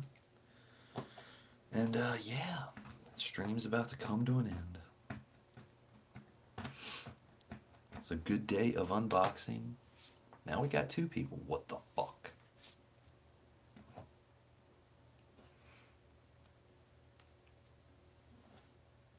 Is it Troll Just? Is it the evil twin Justin?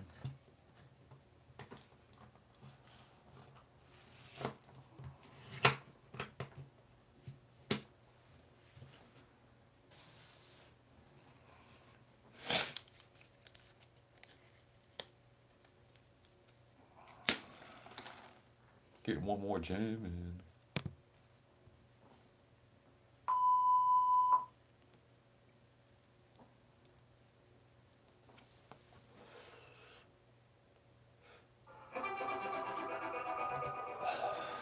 Ooh.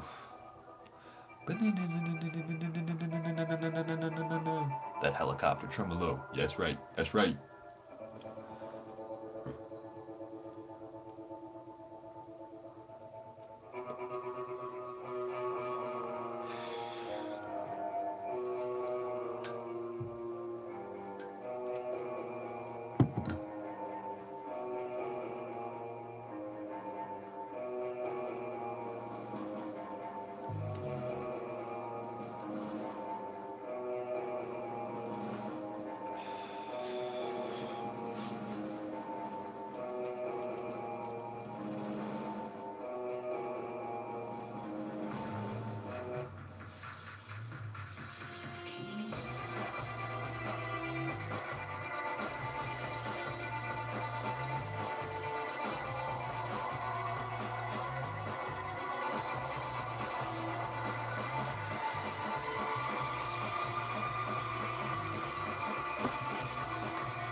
Kobe.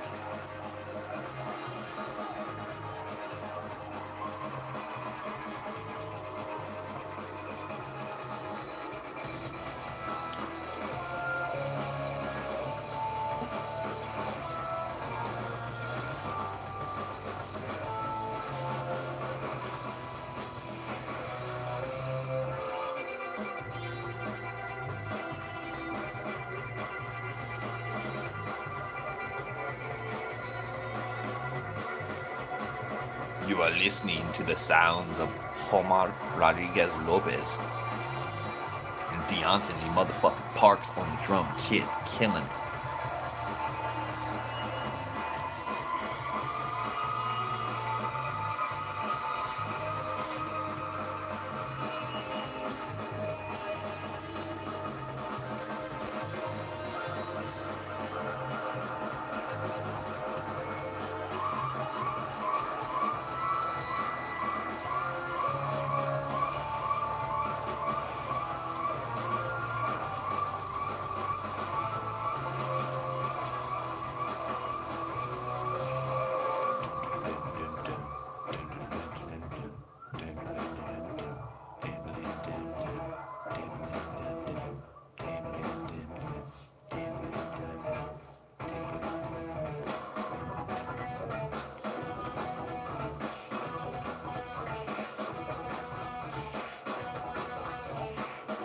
Getting it.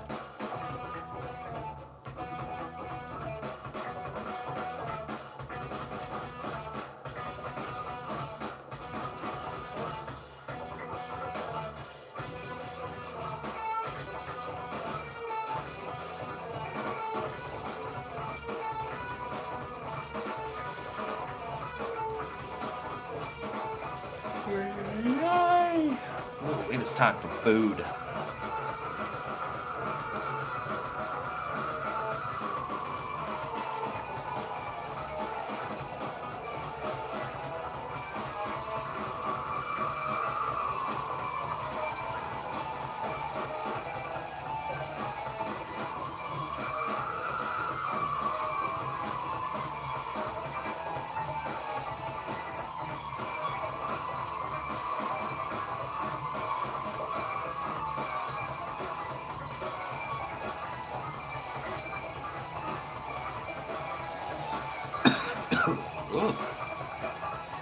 That's right.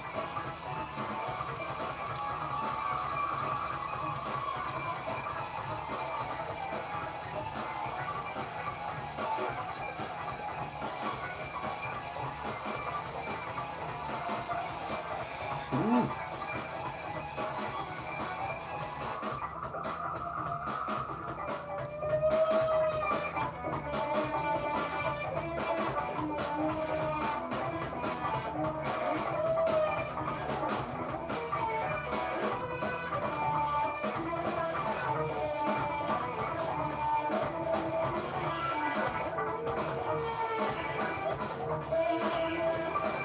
motherfucking Puerto Rican Jimi Hendrix, man. This dude's fucking a beast.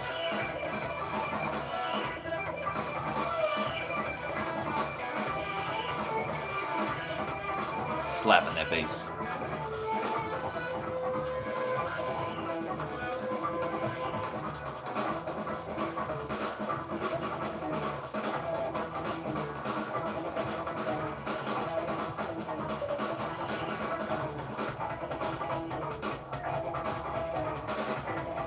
Getting it.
There's this one kid in the audience behind DeAnthony Parks that's just like... That would probably be me.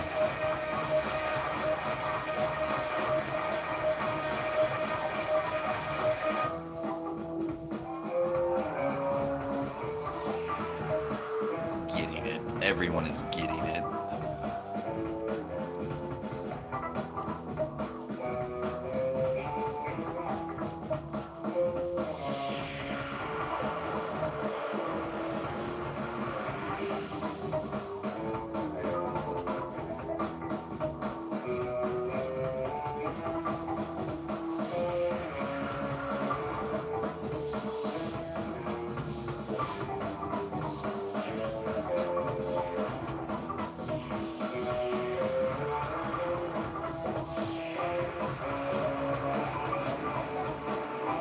Another thing that's crazy about DeAnthony Parks, playing with the butt end of sticks. No tip, fucking butt end of drumsticks. You know how hard it is to fucking play fast with those?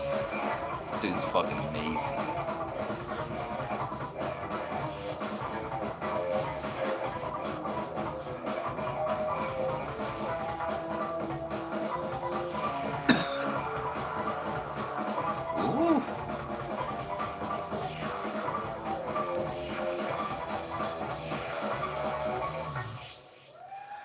And that sums up the stream for tonight, guys. Thanks for everyone that watched. It was good chatting with some of you, and I'll catch y'all later. Peace.